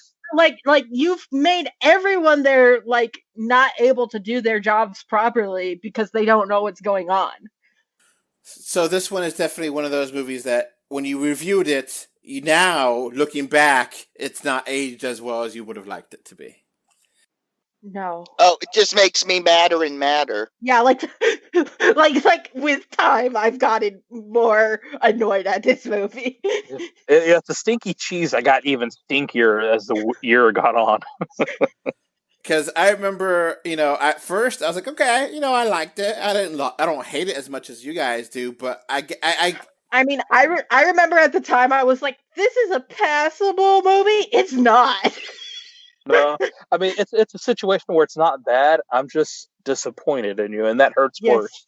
Yeah, Mhm. All right. I get you. All right, let's move on to a movie that I was very against before it came out, but when I actually watched it, I adore, which is the fourth Toy Story movie. Yeah, it surprisingly worked. Yes, because this is actually very pretty in 3D too. Yeah. Which is Which is weird because it's Pixar. yeah, it's like this is also why I was so disappointed with Onward, because I saw Toy Story, so I knew like what Pixar can do, and I just don't understand why they can't take whatever the hell they did with Toy Story and like just put that on all their other movies. I think it's because it really depends on the director, but Yeah. I mean they concentrate more on story than 3D, so Yeah. that's probably another thing. I mean, that opening rain scene where you see where Bo Peep goes, it was dark, rainy, and it was beautiful in 3D. And then, there's the long establishing shot where Forky and Woody are walking down the road. And the road just had that depth that really felt like it was a road. And, it worked well. It wasn't great 3D, but This is good. Very good. This is like the opposite of Men in Black, where it's like it's a movie that feels like it shouldn't work at all, but it works amazingly. This shouldn't even be mentioned with Men in Black International. It doesn't deserve it. Just forget that movie. Mhm. But like I remember we were all stressed out about this movie going in, that we were like, why are they trying to make a fourth movie? It's just gonna be a cash grab. Like Money. what even is going on? Like the third movie ended on such a perfect ending. How are they gonna make a fourth movie? And then like I watched it and I was like, oh my god, this is great. I mean, it took 9 years, but we got a really great sequel. And it works surprisingly really well. One thing that we missed when we originally talked about this, apparently a lot of people think Forky is an allegory for death, and that Forky wanted to be dead. I did not capture when I wrote the review, and when we talked about this movie, that he keeps wanting to go back in the trash can because he doesn't want to be alive, which I did not get that in my head at all. Yeah, it's like he's like, I'm going to fulfill my use, and I just want to be ended. He feels he's not useful anymore, and it's funny. And how they managed to get it to work at the carnival, and then have the just the new characters they introduce. I love the all the different characters and how that evil doll girl, got her voice, but then she was still thrown away. Oh my god, I love it. The only thing, like the only complaint I have about this movie is that I wish they had done better with Buzz. But that's the only thing. Yeah. That was fine. I mean, this is probably not my favorite, which I still think the second one's my favorite, but yeah, they could have done better with Buzz, but it's still a really great movie. Yeah. And the 3D was surprisingly wonderful. I felt I cried like a baby again at the end of this one, and I gave it a 10. Oh, that ending. Beautiful. Yeah. Oh, that ending. I just love, like, it's such a pretty movie, too. And, like, yeah, it's a good story. It's a pretty movie. It looks great in 3D. I like it. I mean, I gave it a perfect score. I gave it a 10 out of 10 editor's choice, and I stand by it. I know everyone doesn't like it as much, but I love this movie so much. It's so good. The whole series of Toy Story is good. Even the made-for-TV stuff is really good. But also, it's also impressive, like, looking back on, like, what Toy Story used to be compared to now, like, just seeing the improvement in animation in, like, like a decade or however, 2 decades, however long it is. It's a quarter century now, essentially. Sorry, what? It's a quarter century. It's 25 years. This month. You're telling me that Toy Story is older than me? Yes. Oh my god. 1990. It was the first CGI animated full-length film ever. So yeah, I grew up with these things, and I love every single one. And they've gotten better with age. Also, even if you see like the I forget what it's called. There's like a Pixar short that was made before Toy Story that's like with toys, and the animation in that is absolutely atrocious. And just seeing Tin Toy. yes, and just seeing how far like animation has come in that just like what 30 years is just amazing. The toys were fine. It was the CGI baby. It was the people awful. That are like, and even in the first Toy Story, like looking back at how the people were done, they barely showed the people because the people looked bad. Well, I mean, it's not its fault. I mean, it was a groundbreaker though for people animation or human animation and just CGI animation in total. When it got even better. I just really like. I'm a really fan of like digital 3D history and like how fast technology has advanced in such a short time. I love it. Oh yeah. I would love to see Toy Story 1 and 2 with the visuals of Toy Story 4. Oh yeah, that would be amazing. Yeah, we need the HD remake of Toy Story Pixar. Please give it to us. I'm totally fine with that. Copy and paste everything else. Yes. You don't have to change a damn word. Just copy and paste the audio and put the new 4K digital on there and you're good. Yes. Make it so. And maybe better 3D for the first two movies. And I love those two I guess they're little creatures that are having the little lessons. I forget how to the one's Key and Peele, and like Key and Peele, yeah. They kept thinking about different plans, and like they got darker and darker each of their plans, and it's just hilarious. I thought that was funny. One of the best post-credit scenes in a long time, too. Oh yeah.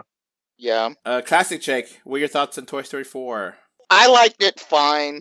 I thought they should have ended with 3. I mean, I thought it was good, not the greatest. Of course, in my old age, I relate more to Sid than the toys, but that's me. So you destroy toys, you monster. No, I don't break them. I just fix broken things. I've never been the type to just go buy something new and destroy it. That's dumb.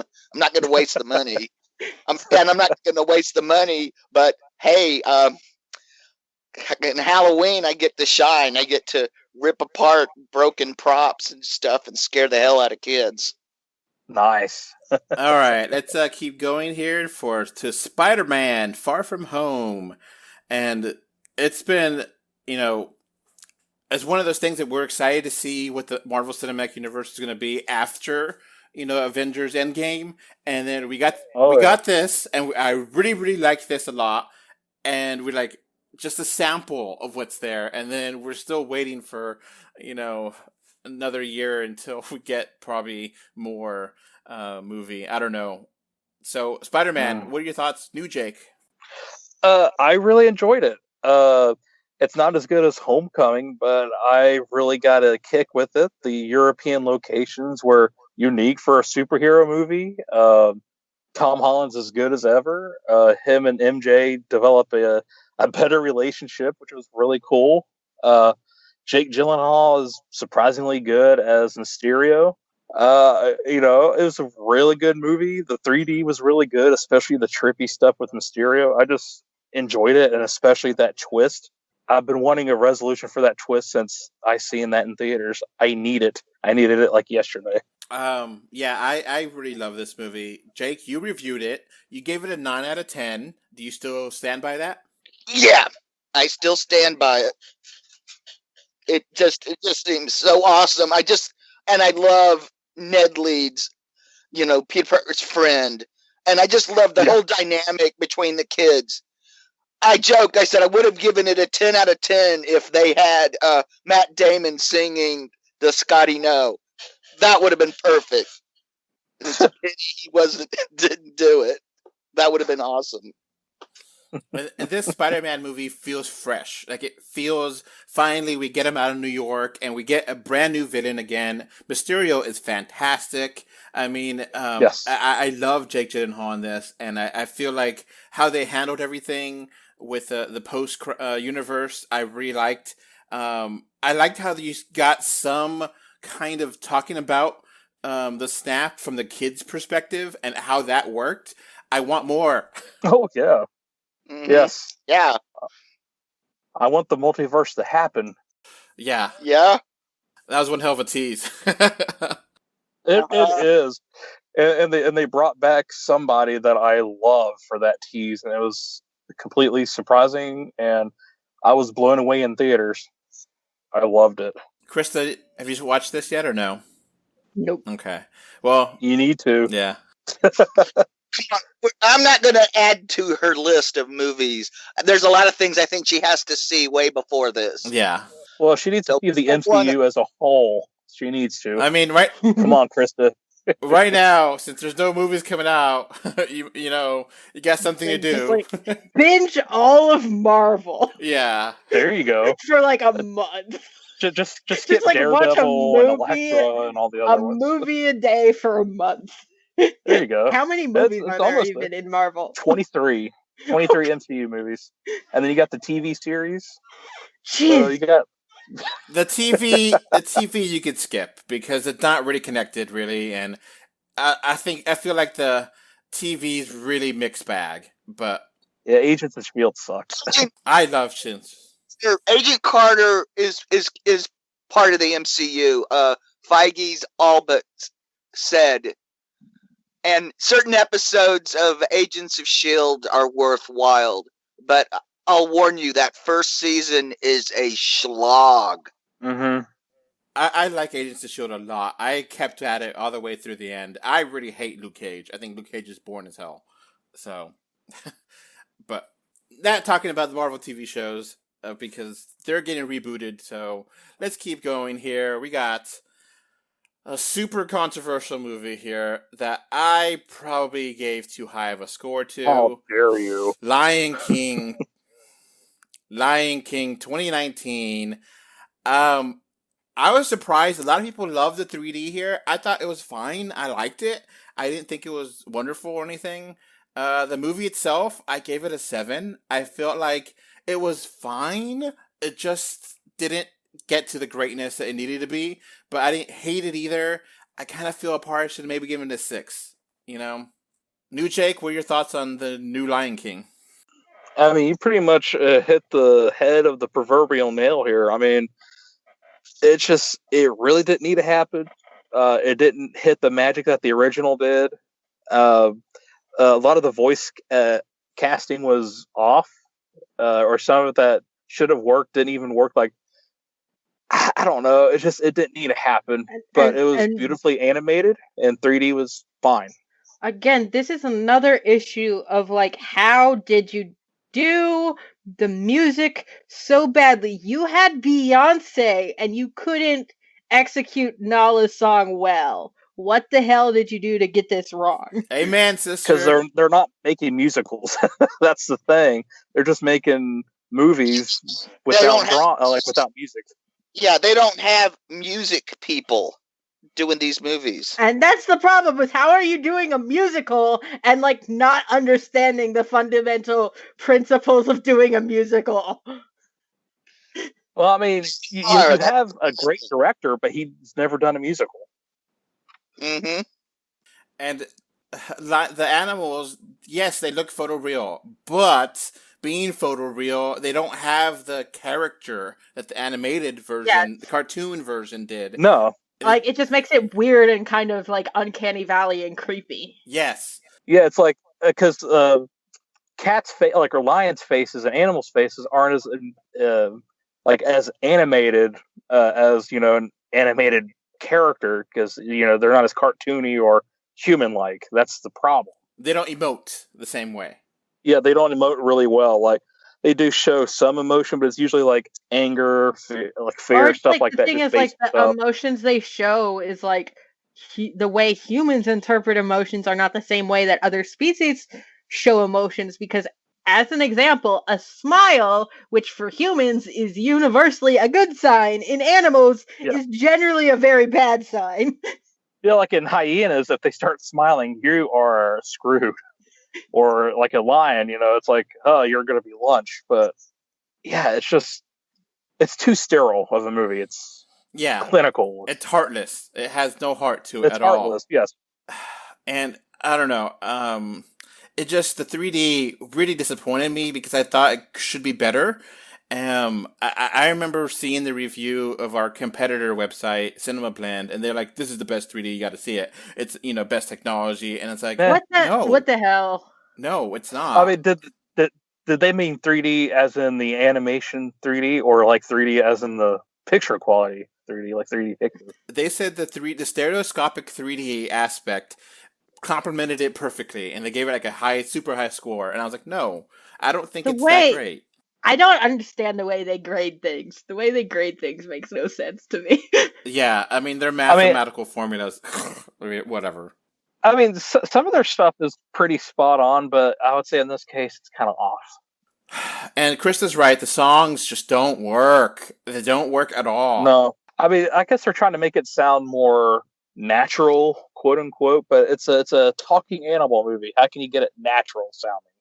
It's awful. And the animals, like you said before, New Jake, the animals don't have good voice actors. The only ones I'll give exception to is Simone and Pumbaa, which I think they're fantastic. Yes. Billy Eichner and Seth Rogen, right? Yeah. And I do think another issue is like they're just trying to get, like, what they did with this movie was they were just trying to get like the biggest names, star power possible without actually being good voice actors. Like they might be good. They waste.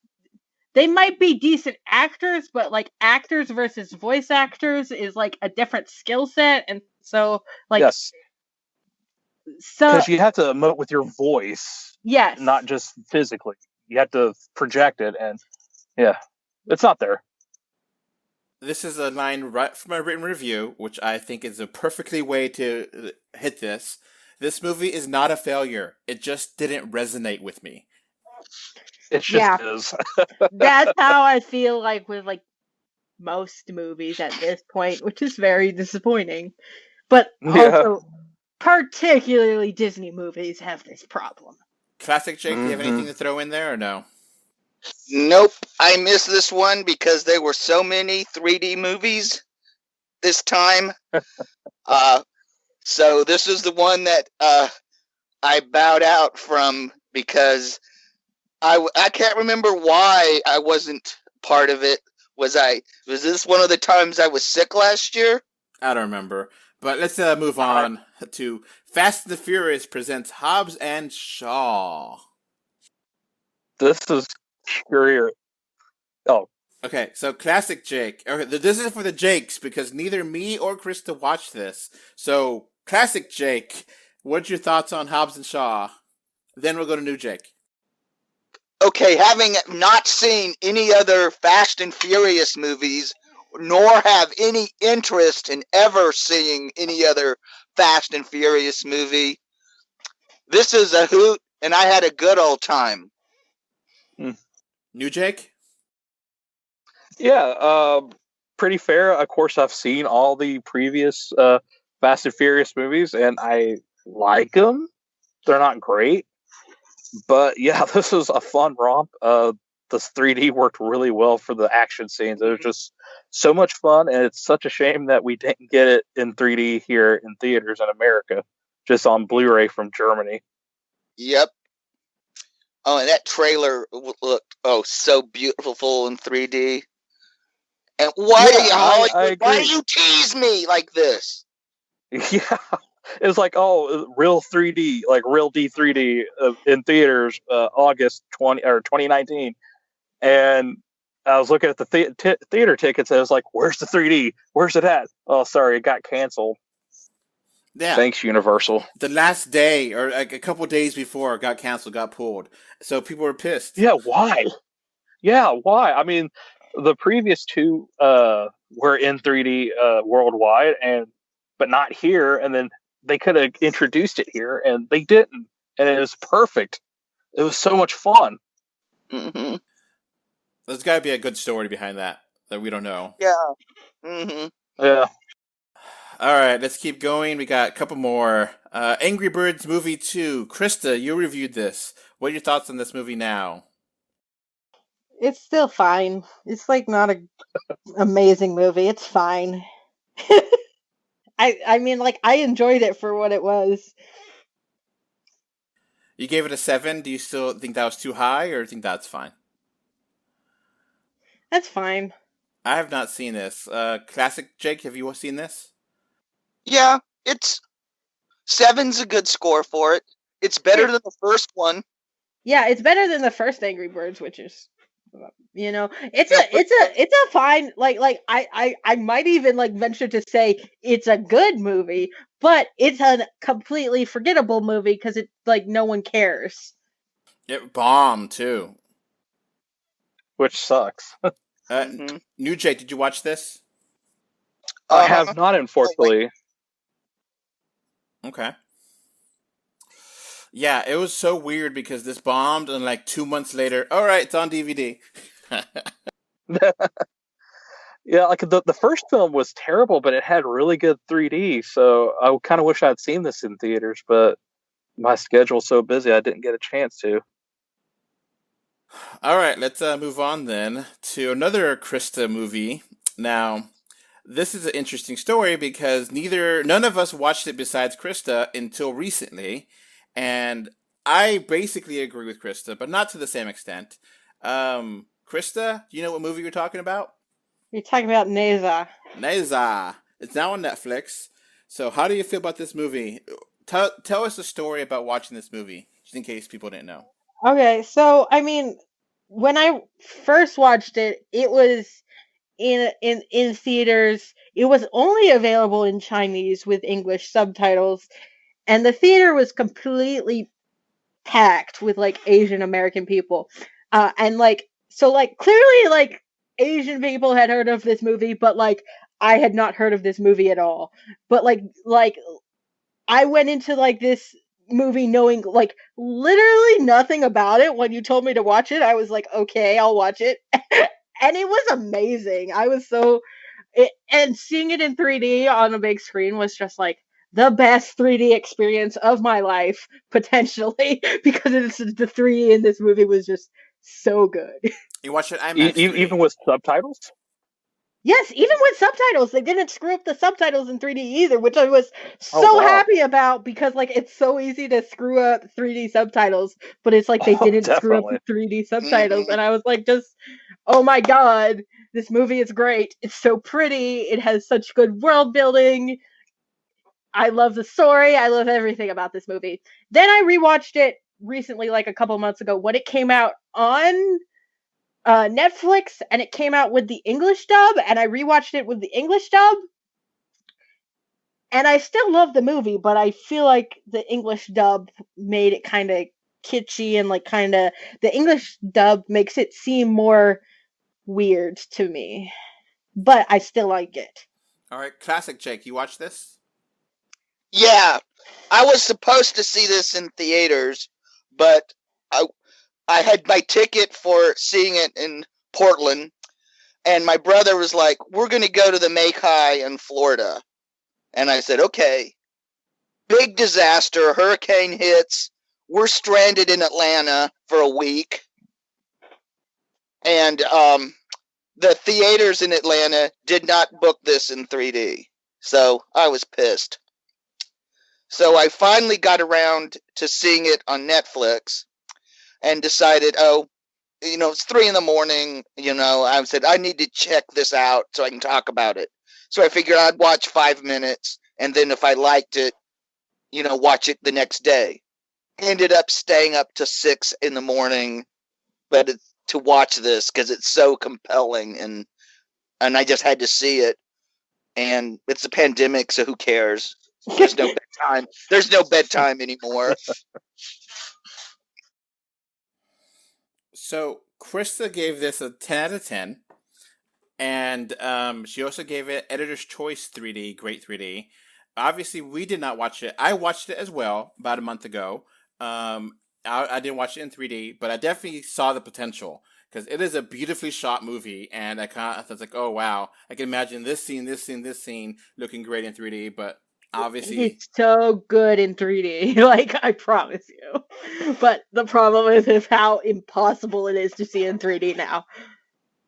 How impossible it was to see in 3D even when it came out, because like this was a movie that, like, even though it had an American release, most people didn't know about it at all. I saw no marketing for it. Like, this was like completely a hidden gem that nobody knew about. Yeah, I never heard of it until it hit 4K. And I couldn't believe that Atlanta didn't have it, because I was, stranded in Atlanta that week, and they didn't have it in 3D. I was so pissed. This was an IMAX 3D, one weekend only kind of thing, literally. Mm-hmm. Yeah, exactly. So if you I don't even have IMAX near me. So I like the movie a good amount. I'll probably give it an 8. I felt like it was a little bit kiddie for my tastes, but I still enjoyed it. I still liked it. I thought it was fun. This is what I mean when I say, like, I feel like the dub makes it seem more kiddie than it was my initial impression. I do agree with you that you had a complaint about they keep having fat jokes. They're just kind of, all right, I get it. Stop. It's not that fat, Yeah. It kind of just slow down the movie, and it's like, you don't need to have it. You could have other jokes. You could be a drunk. That was a decent joke too. So yeah, Nesda is a great movie. Something that you may have missed in theaters. You still stand by a 10, or do you feel like you should have gone lower? Oh, I still go with 10. Still best awesome 3D. Yes. So, if we ever have a theater that has 3D, this is one of the movies that you want to showcase. All right, let's keep going. We still got a few more movies. Now, I was gonna watch this, but I didn't get a chance to. It's our second Bigfoot movie of the year.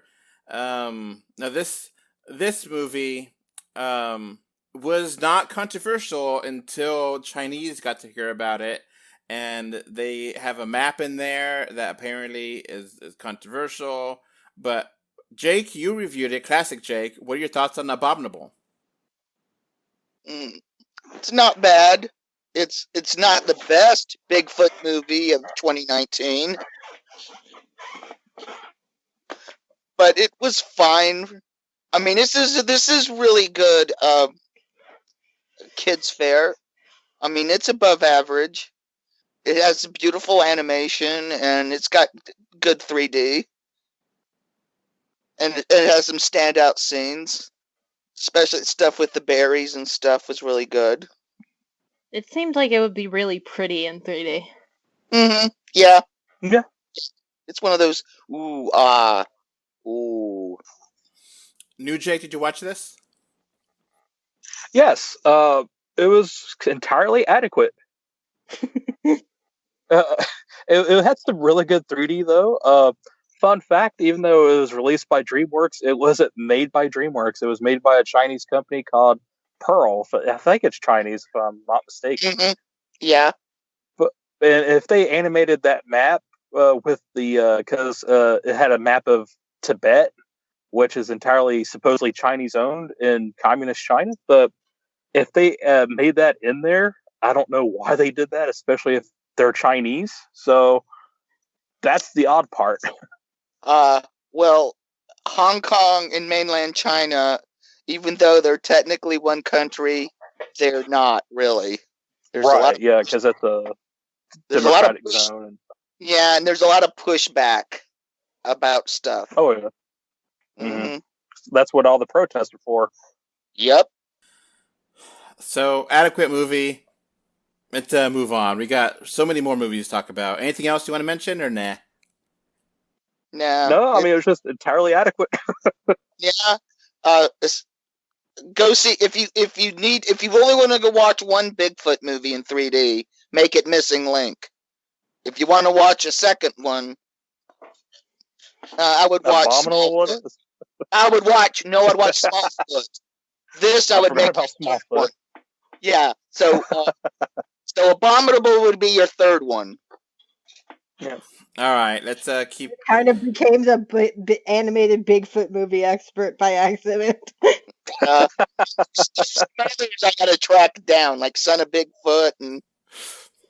So, Son of Bigfoot. Who had sex with the Bigfoot? Another Bigfoot. All right. now we're talking about something weird, maybe something kooky, a little bit spooky. The Addams Family. Which is completely a mediocre movie, sadly. Yes. Me and my fiance were the only ones to see this opening weekend in that theater, and ugly. it was okay. Yeah. It's weird. Yeah, It wasn't that good. I feel like, and I also feel like, correct me if I'm wrong, but I feel like it didn't make that much of an impression. Like, not many people went to see it. They're actually planning a sequel because it actually made over $100 million domestically, and it made more worldwide. So they're making a sequel. Adams are popular. I mean, yeah. And what I'm saying is, like, I feel like the Addams Family should have done better than it did. Is like, because I feel like the Addams Family is such. I just thought it really let down Charles Addams' legacy. It didn't feel like his art style, which would have been cool to see it in 3D animation, but it was decent. I mean, I'll damn it with faint praise by saying of all the animated versions of the Addams Family, this one looks the best. But I would rather pour bleach in my eyes. Apparently, is that a low bar to cross? Yeah, I mean that's like stepping up on a curve. To have Wednesday animated wearing a pink dress. What? Yeah. Yeah. And they rode around in a motorhome and won. Yeah, the animated TV shows of the Addams Family are not that good. No. Even the live-action animated series was bad. So, how was the 3D New Jake for you? It was barely there most of the time. It had some depth, no pop-out almost. It was just there. It wasn't worth the $14 a ticket I spent on it. All right, classic Jake. Only one scene registered any memory with me. That was like some flying bats.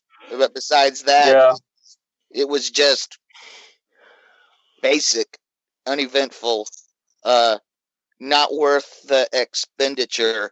But heck, I would say go buy a collection of Charles Addams cartoons and skip this. So this movie was just so uninspired. Chris, did you watch this or no? No. You did not miss anything. Yeah, dodged a bullet. It's like a reality TV star is gonna remake houses, and the Addams Family house. Oh, they're weird. Let's have a new house for them, and it's so cliche. It's everything you'd expect. Yeah. It's basic as hell. It doesn't really do anything. You're like, oh. It's like they took the name of the Addams Family without like actually understanding the power of the Addams Family. Mm-hmm. Yeah, pretty much. Yeah, exactly. I think they referenced the 90s movies, which was a mistake. They should have... I love the 90s movies, though. They're okay, but the thing is, they don't have the power that Charles Addams' original cartoons have. I mean, heck, that's true, they didn't even have names until Charles Adams got written a big fat check to name them. Yeah. Until the 60s TV show. Mm-hmm. Yes. And then he just gave them some outrageous names and had to give them a list 3 times before they would finally accept it. It's just... This movie just felt like it was basic. Like they were just doing the most. It was the first script that got passed. It was the most, generic kind of thing they could make. They didn't want to offend anyone. No rewrites or anything. They had nothing there that really made it more and good. And it reminds me of a lot of made for TV Halloween movies. Yes. Mm-hmm. Yeah. There's still some better made-for-TV Halloween movies out there. So yeah, not that good. Yeah, I would recommend the Grinch Halloween sequel to this. That's how terrible this is. So you gave it a 5 out of 10. New Jake, do you agree with that, or you think that's about normal? I would say maybe a 6 because I wasn't particularly offended by it, and the animation was But yeah, it's there. I'd rather watch Abominable, honestly. So Yeah. I kind of agree with you a little bit. I did like the songs, how they have the songs integrated into this kind of work, which is ironic. But it's okay. It just kind of forgettable. Yeah. Now, this movie, we like, but you don't like, Gemini Man. So, New Jake, why don't you like this movie? For starters, it's pretty boring, and the plot leads to nowhere because he goes all around the world to go back to his home state, essentially, because that's where the Gemini company is at. But that's beside the point. It looks great in 3D, but it's just a bad movie. It's a bad action movie, bad CGI. Even the whole hyped up stuff with the skin that or not the skin, the CGI double for Will Smith was just awful. It wasn't a good movie. Disagree. Fine. Whatever. I mean, we all can't be right like me, though. So, Krista, you gave it an 8, and you gave it a great 3D. The high frame rate, you don't like it, New Jake? I don't mind it, but it made it look too smooth, and the CGI scene, like especially with the dirt bike scene, made it feel like a rubbery cartoon, and it was awful. I hated it. It was too distracting. I kind of agree with Krista, not to the same extent. I would give it a 7. Yeah, that's fair. I think that the plot is fine, but I feel like I wouldn't like this movie as much if it weren't for the 3D. Yeah, that's a fair assessment. Mm-hmm. Like, I feel like the plot is passable.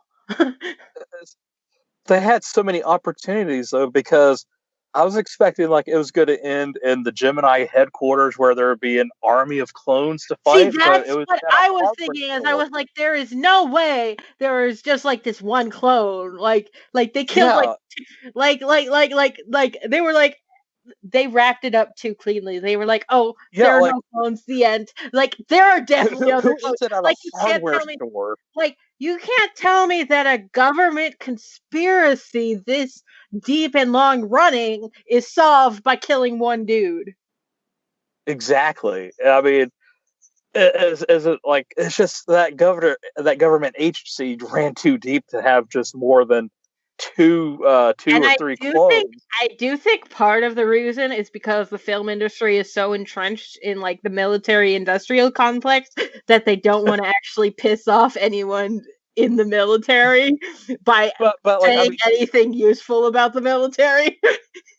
I mean, I get it, but I mean, it wasn't even like average with Jerry Bruckheimer Productions. It was just not that good of a movie. I mean, it looks fine, and the 3D was excellent, but Ang Lee is just not a film like an action film director. Like I've seen Hulk, and I got burned with that. I've seen Gemini Man, got even burned worse. So I think I'm through with Ang Lee action films for now. I mean, I feel like Ang Lee as a director is like he's more of like an artistic director, but they keep putting him in charge of like films that aren't benefited by artisticness. Well, I mean, he was wanting to do this film as a challenge, I guess, but he failed that challenge because it's not very good, in my opinion. But the 3D is. So my problem with this film is with the writing and not with like the execution. Oh, I disagree. It's the writing and the execution because there's too many cooks in the oven with the screenplay. And the direction is uninspired and not lazy, but it's Ang Lee making an action film, so he doesn't have action flavor. He doesn't have that talent to make action watchable. I liked the action, and I liked the movie overall. Not as much as Krista, but I liked it. Classic Jade, you got anything else to add, or no? Well, I mean, I liked it fine. If I remember correctly, I gave this a 7. I mean, I'm I also think so. yeah, I think a 7 is better. No. I'm also not in like I'm not a huge action movie person to begin with, so I don't have like the pickiness when it comes to action Uh, movies.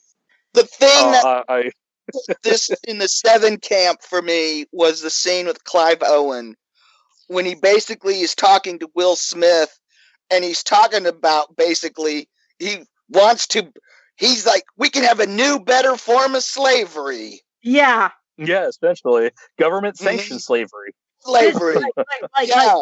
My major problem with this was that this was a government conspiracy that they were pinning down on one man.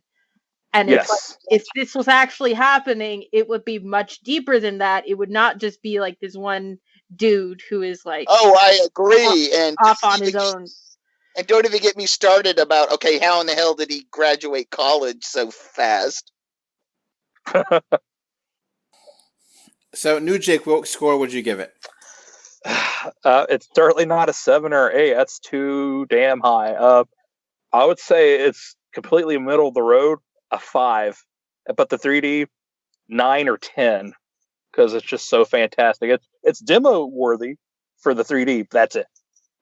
Nothing else is spectacular. All right, let's keep going. We got a lot more movies to talk about. We're already 2 hours in, so. Oh, really? Oh, crap. All right, Maleficent, Mistress of Evil. I actually like this movie.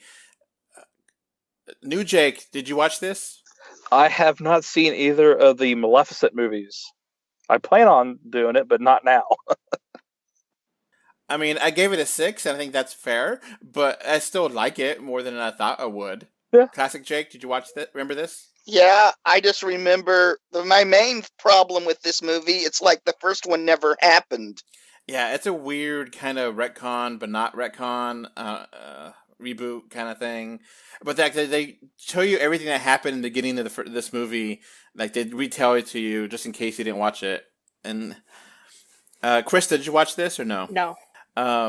There's like this whole thing about she getting married, the main girl, and like they don't want to be part of the wedding, and there's like this one dwarf that is like working against other magical creatures and making bombs, and the 3D for me, for my experience, it was like perfect. I'd never seen a dark movie like this that actually worked this well and not being high frame rate, and it really worked. A lot of fun stuff flying around, a lot of things that were cool shots. Jake, classic Jake, you didn't have the same 3D experience, right? No, but my Regals hit and miss, and this one was a miss with their projection. So I went to a Regal too, and this one was a hit for me. So the 3D I love.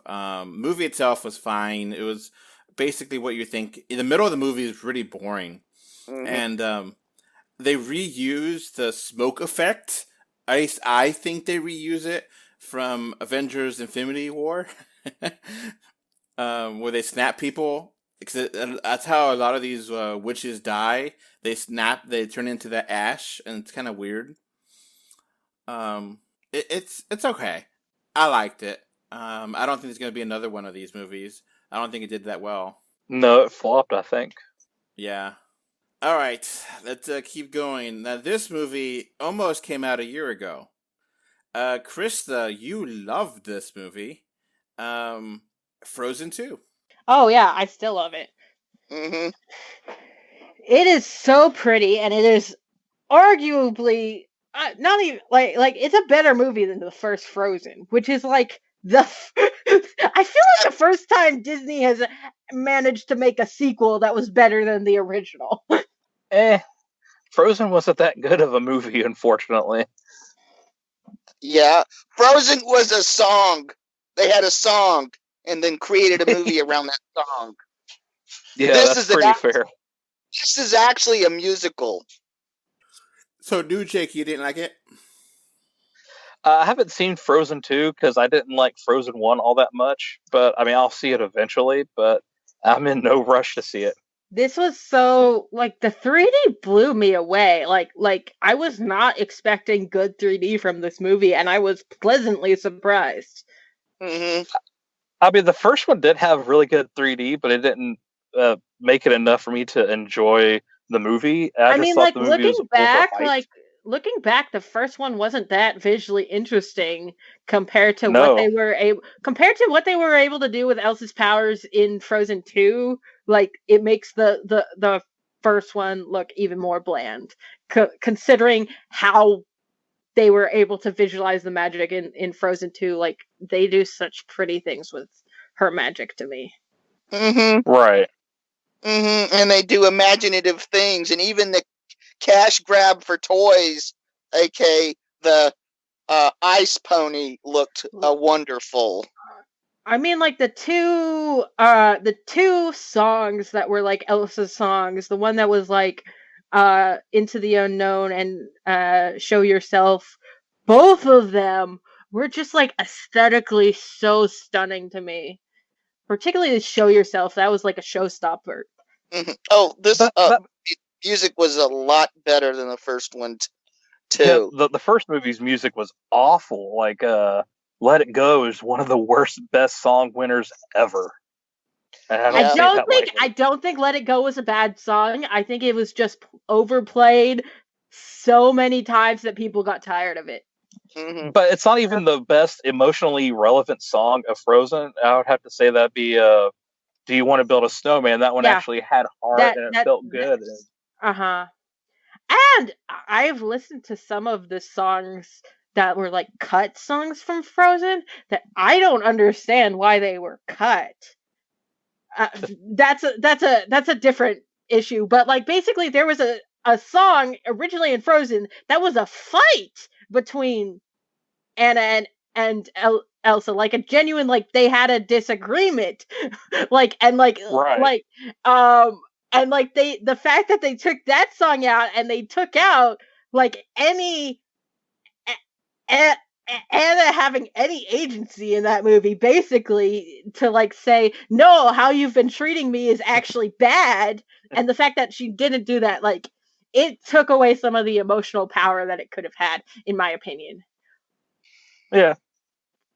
That's Frozen 1. Frozen 2 actually has a very excellent emotional arc for both of the girls, and I think it actually did the emotional arcs quite well. Like from what I understand, the guy that is it Anna that is his name Stefan or something like that? Kristoff, probably. Kristoff, thank you. It's been so long since I've seen Frozen 1, but like he's just pretty much relegated to the background because he's wanting to propose to Elsa, Anna, if I'm not mistaken. Yeah, there's like he at least he actually got a song in this movie, but it's a completely comedic song, and it just like okay.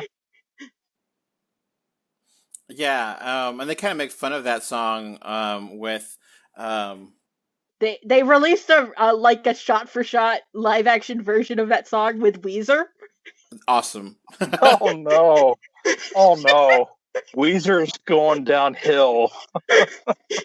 I used to like Weezer. No, it works. It works. I like that song a lot. Weezer did a really good cover of that Africa song with Weird Al. That just, what the hell?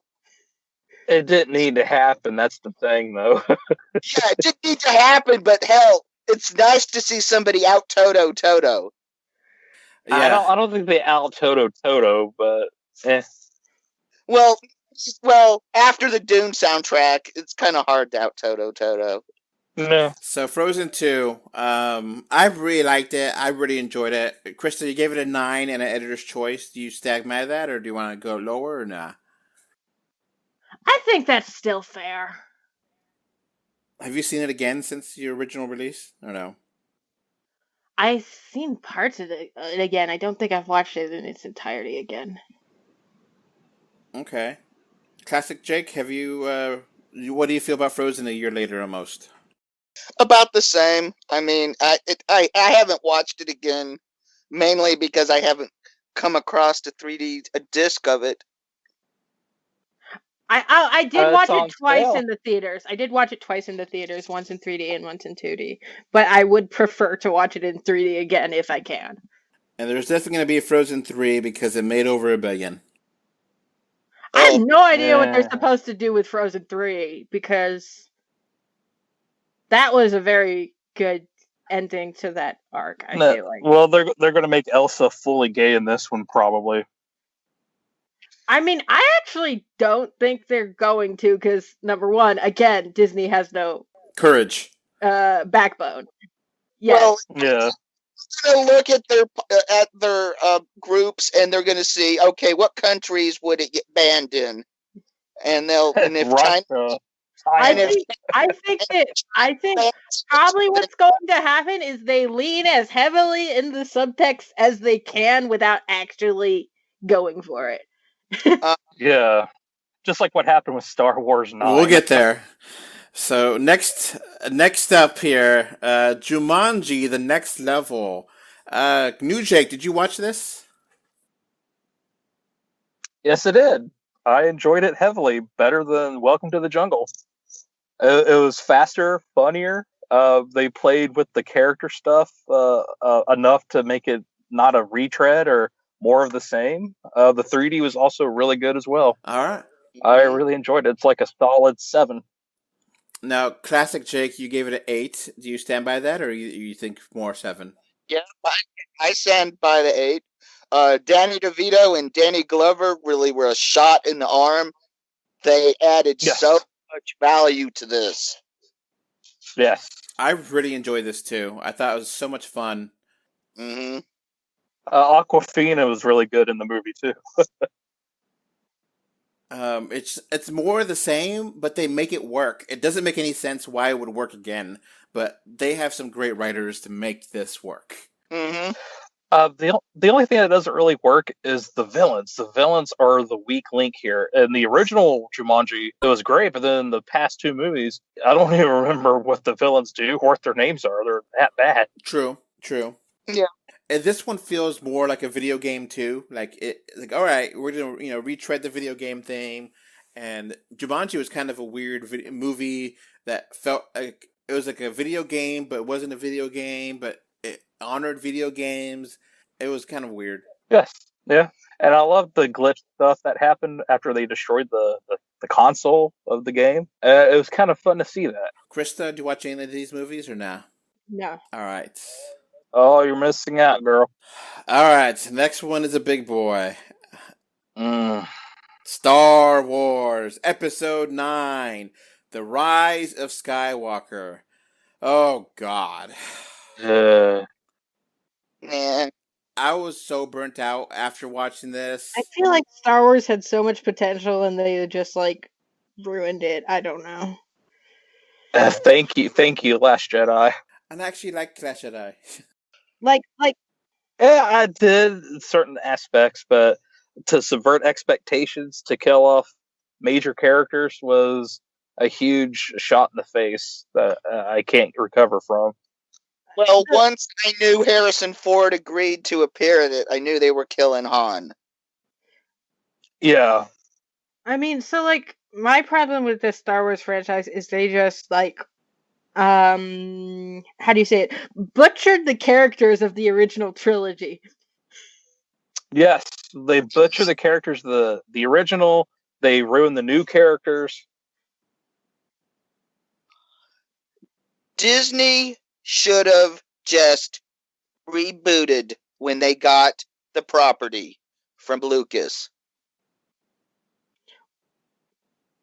They didn't even need to make anymore. The ending of Return of Jedi was perfect. Or if you wanted to make more, if you're gonna make a sequel that's in the future with these future characters, you at least have to understand the characters and have a good idea of what their future selves would be instead of ruining their character development. Yeah, don't let J.J. Abrams write the films for one thing. I also feel the 3D was really weak. Like it was there in a couple scenes, but not as much as I would like it to be. Really felt like this one really had a bad strobe effect that really got my nerves. And it's obvious they didn't have a plan. And that's ultimately the worst part of the... Just don't have a plan. They don't know where each movie was going to go. It wasn't like a certain idea of where this is going to lead to this. So they retcon 3 in 8, and then they retcon this in 9, and then it just doesn't work. And I like the movie, but I feel like I should have had the courage to give it a 6 because it doesn't deserve a 7. Yeah, 6 is a good score for this movie. Too good, if you ask me. I have no idea what I gave this. Probably a 7 because I didn't want to think about it. And like I was ready to walk away from all Star Wars, and then The Mandalorian came out, and it was awesome. So, Like, that is The Mandalorian on TV, and this crap is in theaters. I don't know. Disney being Disney. I mean, I'm so over Star Wars. I mean, I've been Star over Wars is overrated. I've been over Star Wars since episode 1. Because answer me this: episode 1, what would you have rather seen? Jar Jar Binks in a pod race, or find out what happened to Han, Leia, and Luke 20 years later? I don't really care. I think the Skywalker saga ended with Return of Jedi, and they didn't need to really continue with bringing them back in the new trilogy, but that's just me. Yeah, well, I didn't really care that much about Luke, but I really wanted to see more of the adventures of Han Solo and his lady love, Princess Leia. And you know, ruined it. Yeah, They're not that interesting, though. I mean, none of them really were. I mean, the Skywalker saga should have just been 3 movies. That's it. The prequels didn't need to happen. This new trilogy didn't need to happen. yeah, I agree. It didn't need to happen. But I will ask you, this is something I always ask Star Wars fans. Have you seen Star Wars before Lucas with it? Yes, I have. Okay. So like I don't know. I've seen the 3rd movie with both versions of that one ending. Okay, did you see Star Wars when Han shoots Greedo first? I have McClunky. I do not know. I do not know which version of that I saw. Then you I'll break out my Laserdisc. And you probably saw the crap one, because trust me, that was a star-turning moment for Harrison Ford. That's what put I him on don't understand why like you would ever go back and like change your movie like 3 or 4 times and like make confusion as to, like, what is the real thing. Like, destroyed all the character development of Han Solo. He's not much of a character. He's just a rogue, essentially, who kind of turns good because reasons. Yeah, he's a rogue. The problem is that he's a rogue who turned good, and then in the sequel movies they were like, let's just make him a rogue again and forget his character development. Yeah, it's fan service. The trilogy. That's all it was. And not even good. They failed at that. Yeah, because, I mean, they needed somebody who had a vision and would stick to it. Not somebody who panics every time fanboys have a fit. Well, that's the thing, is that they listen to the fanboys more than their filmmakers. And it's just kind of sickening. And that's the problem with the Kathleen Kennedy-led LucasArts. Or, sorry, Lucasfilms, is because of shit like that.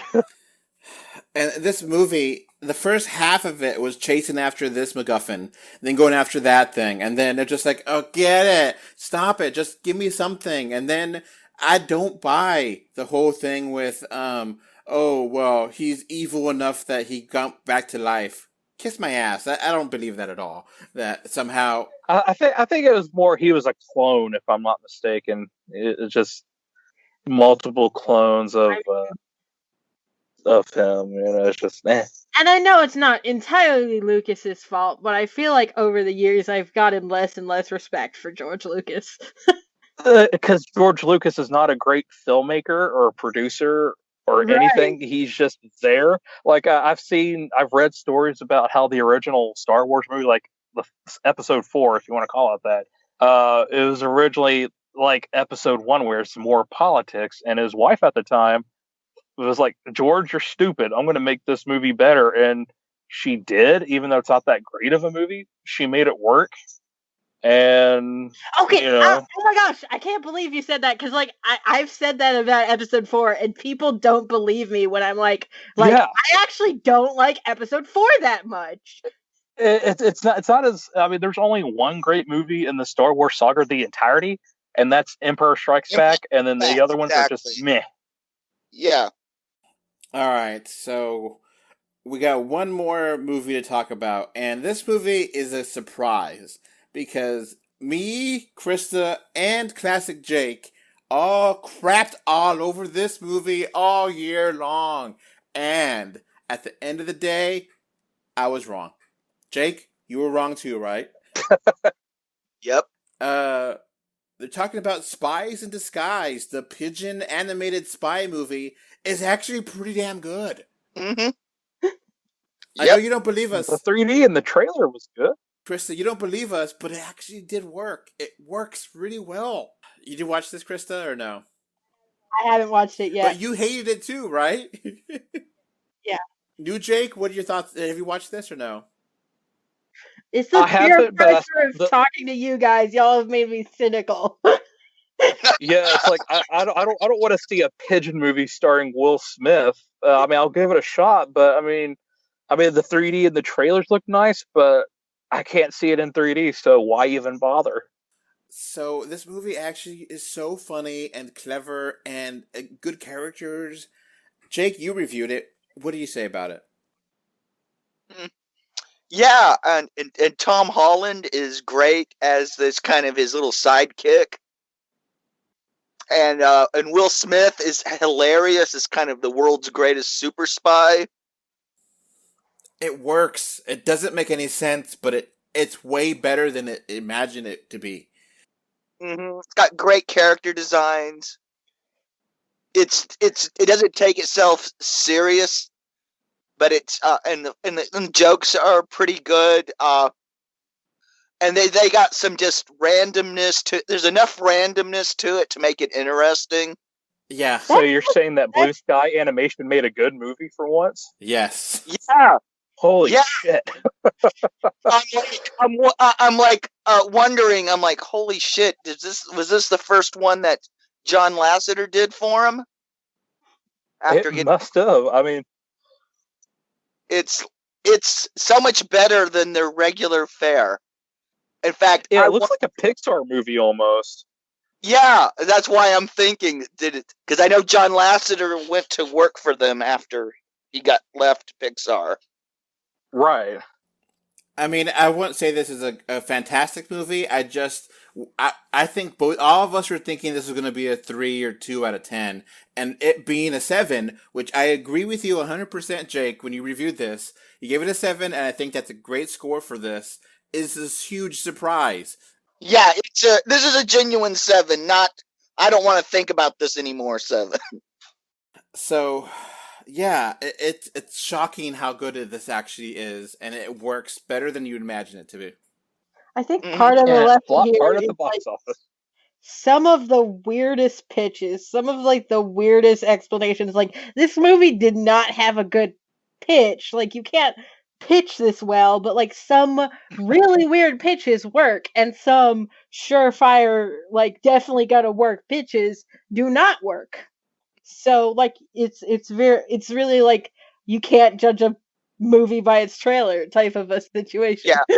And if you can see it in 3D, see it in 3D. If only just for when Will Smith realizes about how his vision, because pigeons can help 360. That would look so good.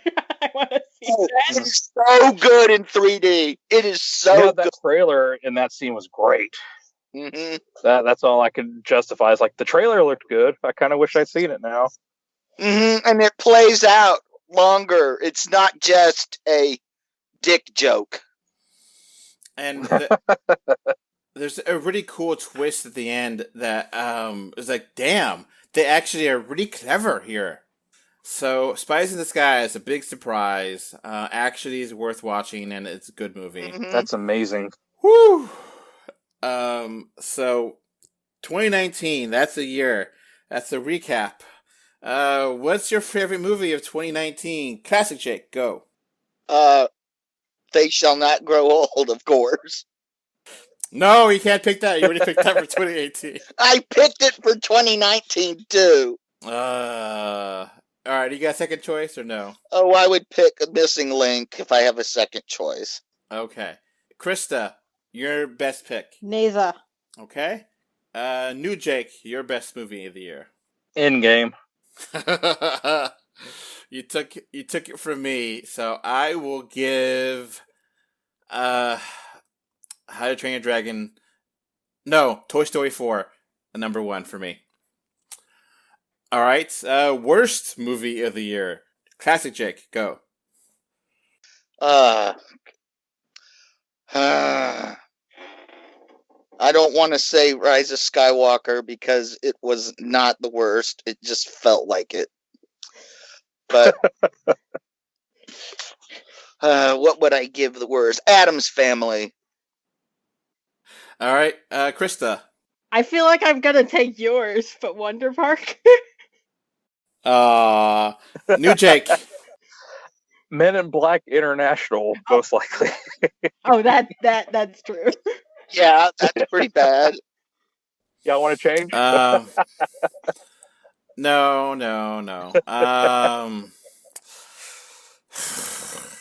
It's hard because you guys pick. I don't want to pick the same one you guys picked, but I don't know. I guess Star Wars. I'll be that way. I'll be mean. Okay. All right. Biggest surprise, Jake. Classic Jake. Spies in Disguise. All right. Biggest surprise, Krista. Probably like Frozen 2, because I was not expecting it to be that good. New Jake. Dark Phoenix. Okay. I guess for me it would be Shazam. I already. Good choice. Best animated movie. Classic Jake. Animated movie. Missing Link. Krista, you can't pick. I mean, I've already told you 2 animated movies, and I can't repeat what Jake said. Just say Gemini Man. Jeez, what? You can repeat. Nobody's. You repeat. It's fine. What are they gonna do to you? They can't. What? Strangle you through the phone line? Let's cancel her. Yeah. Like it's like Nizza or Frozen 2 to me. Okay, New Jake, best for animated. Toy Story 4, no doubt. Okay. I guess that's basically it for 2019. I can't think of any other nominations. But yeah, it was one hell of a year, and it was one hell of a podcast. Almost 3 hours. Woo! Long. Are you gonna edit this down at all? I mean, no, not really. It's just gonna be a 3-hour You could have watched a movie in this time, but you listened to It's the us. end game of podcasts. Yeah, you could have watched Endgame, but you listened to us. We're flattered. Yes, Thank you. thank you. We're not even in 2D, not even in video. Yeah, exactly. It's audio. Okay, I guess most disappointing. Not worst, but most disappointing. Classic Jake. Star Wars, without a doubt. Krista. Men in Black. New Jake. It's a toss-up between Men in Black and Gemini Man. And I will say that the most disappointing is, I guess I'll say Addams Family.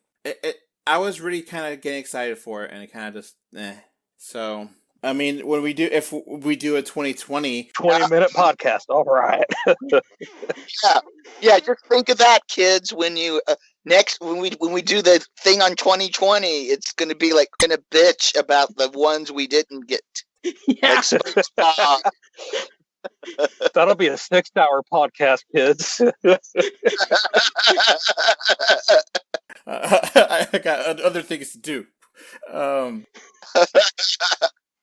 Yeah. So if you're still listening, good for you. Thank you for sticking with us. Yeah. And with that, bye. Peace. Bye. Before this podcast wraps up, I want to thank my patrons. Thank you, Kano3D and Mr. Bengo5 for your financial support on patreon.com. So that's going to be it for this podcast. Thanks for listening. You can find 3D or 2D on Facebook, Twitter, YouTube, Pinterest, Instagram, and more. Just look for 3D or 2D. Links are in the info box. If you want to send us listener mail, our email address is email3dortwo@gmail.com. Thank you for either listening or watching this podcast. Goodbye. Bye. Bye. Bye. Bye, everyone.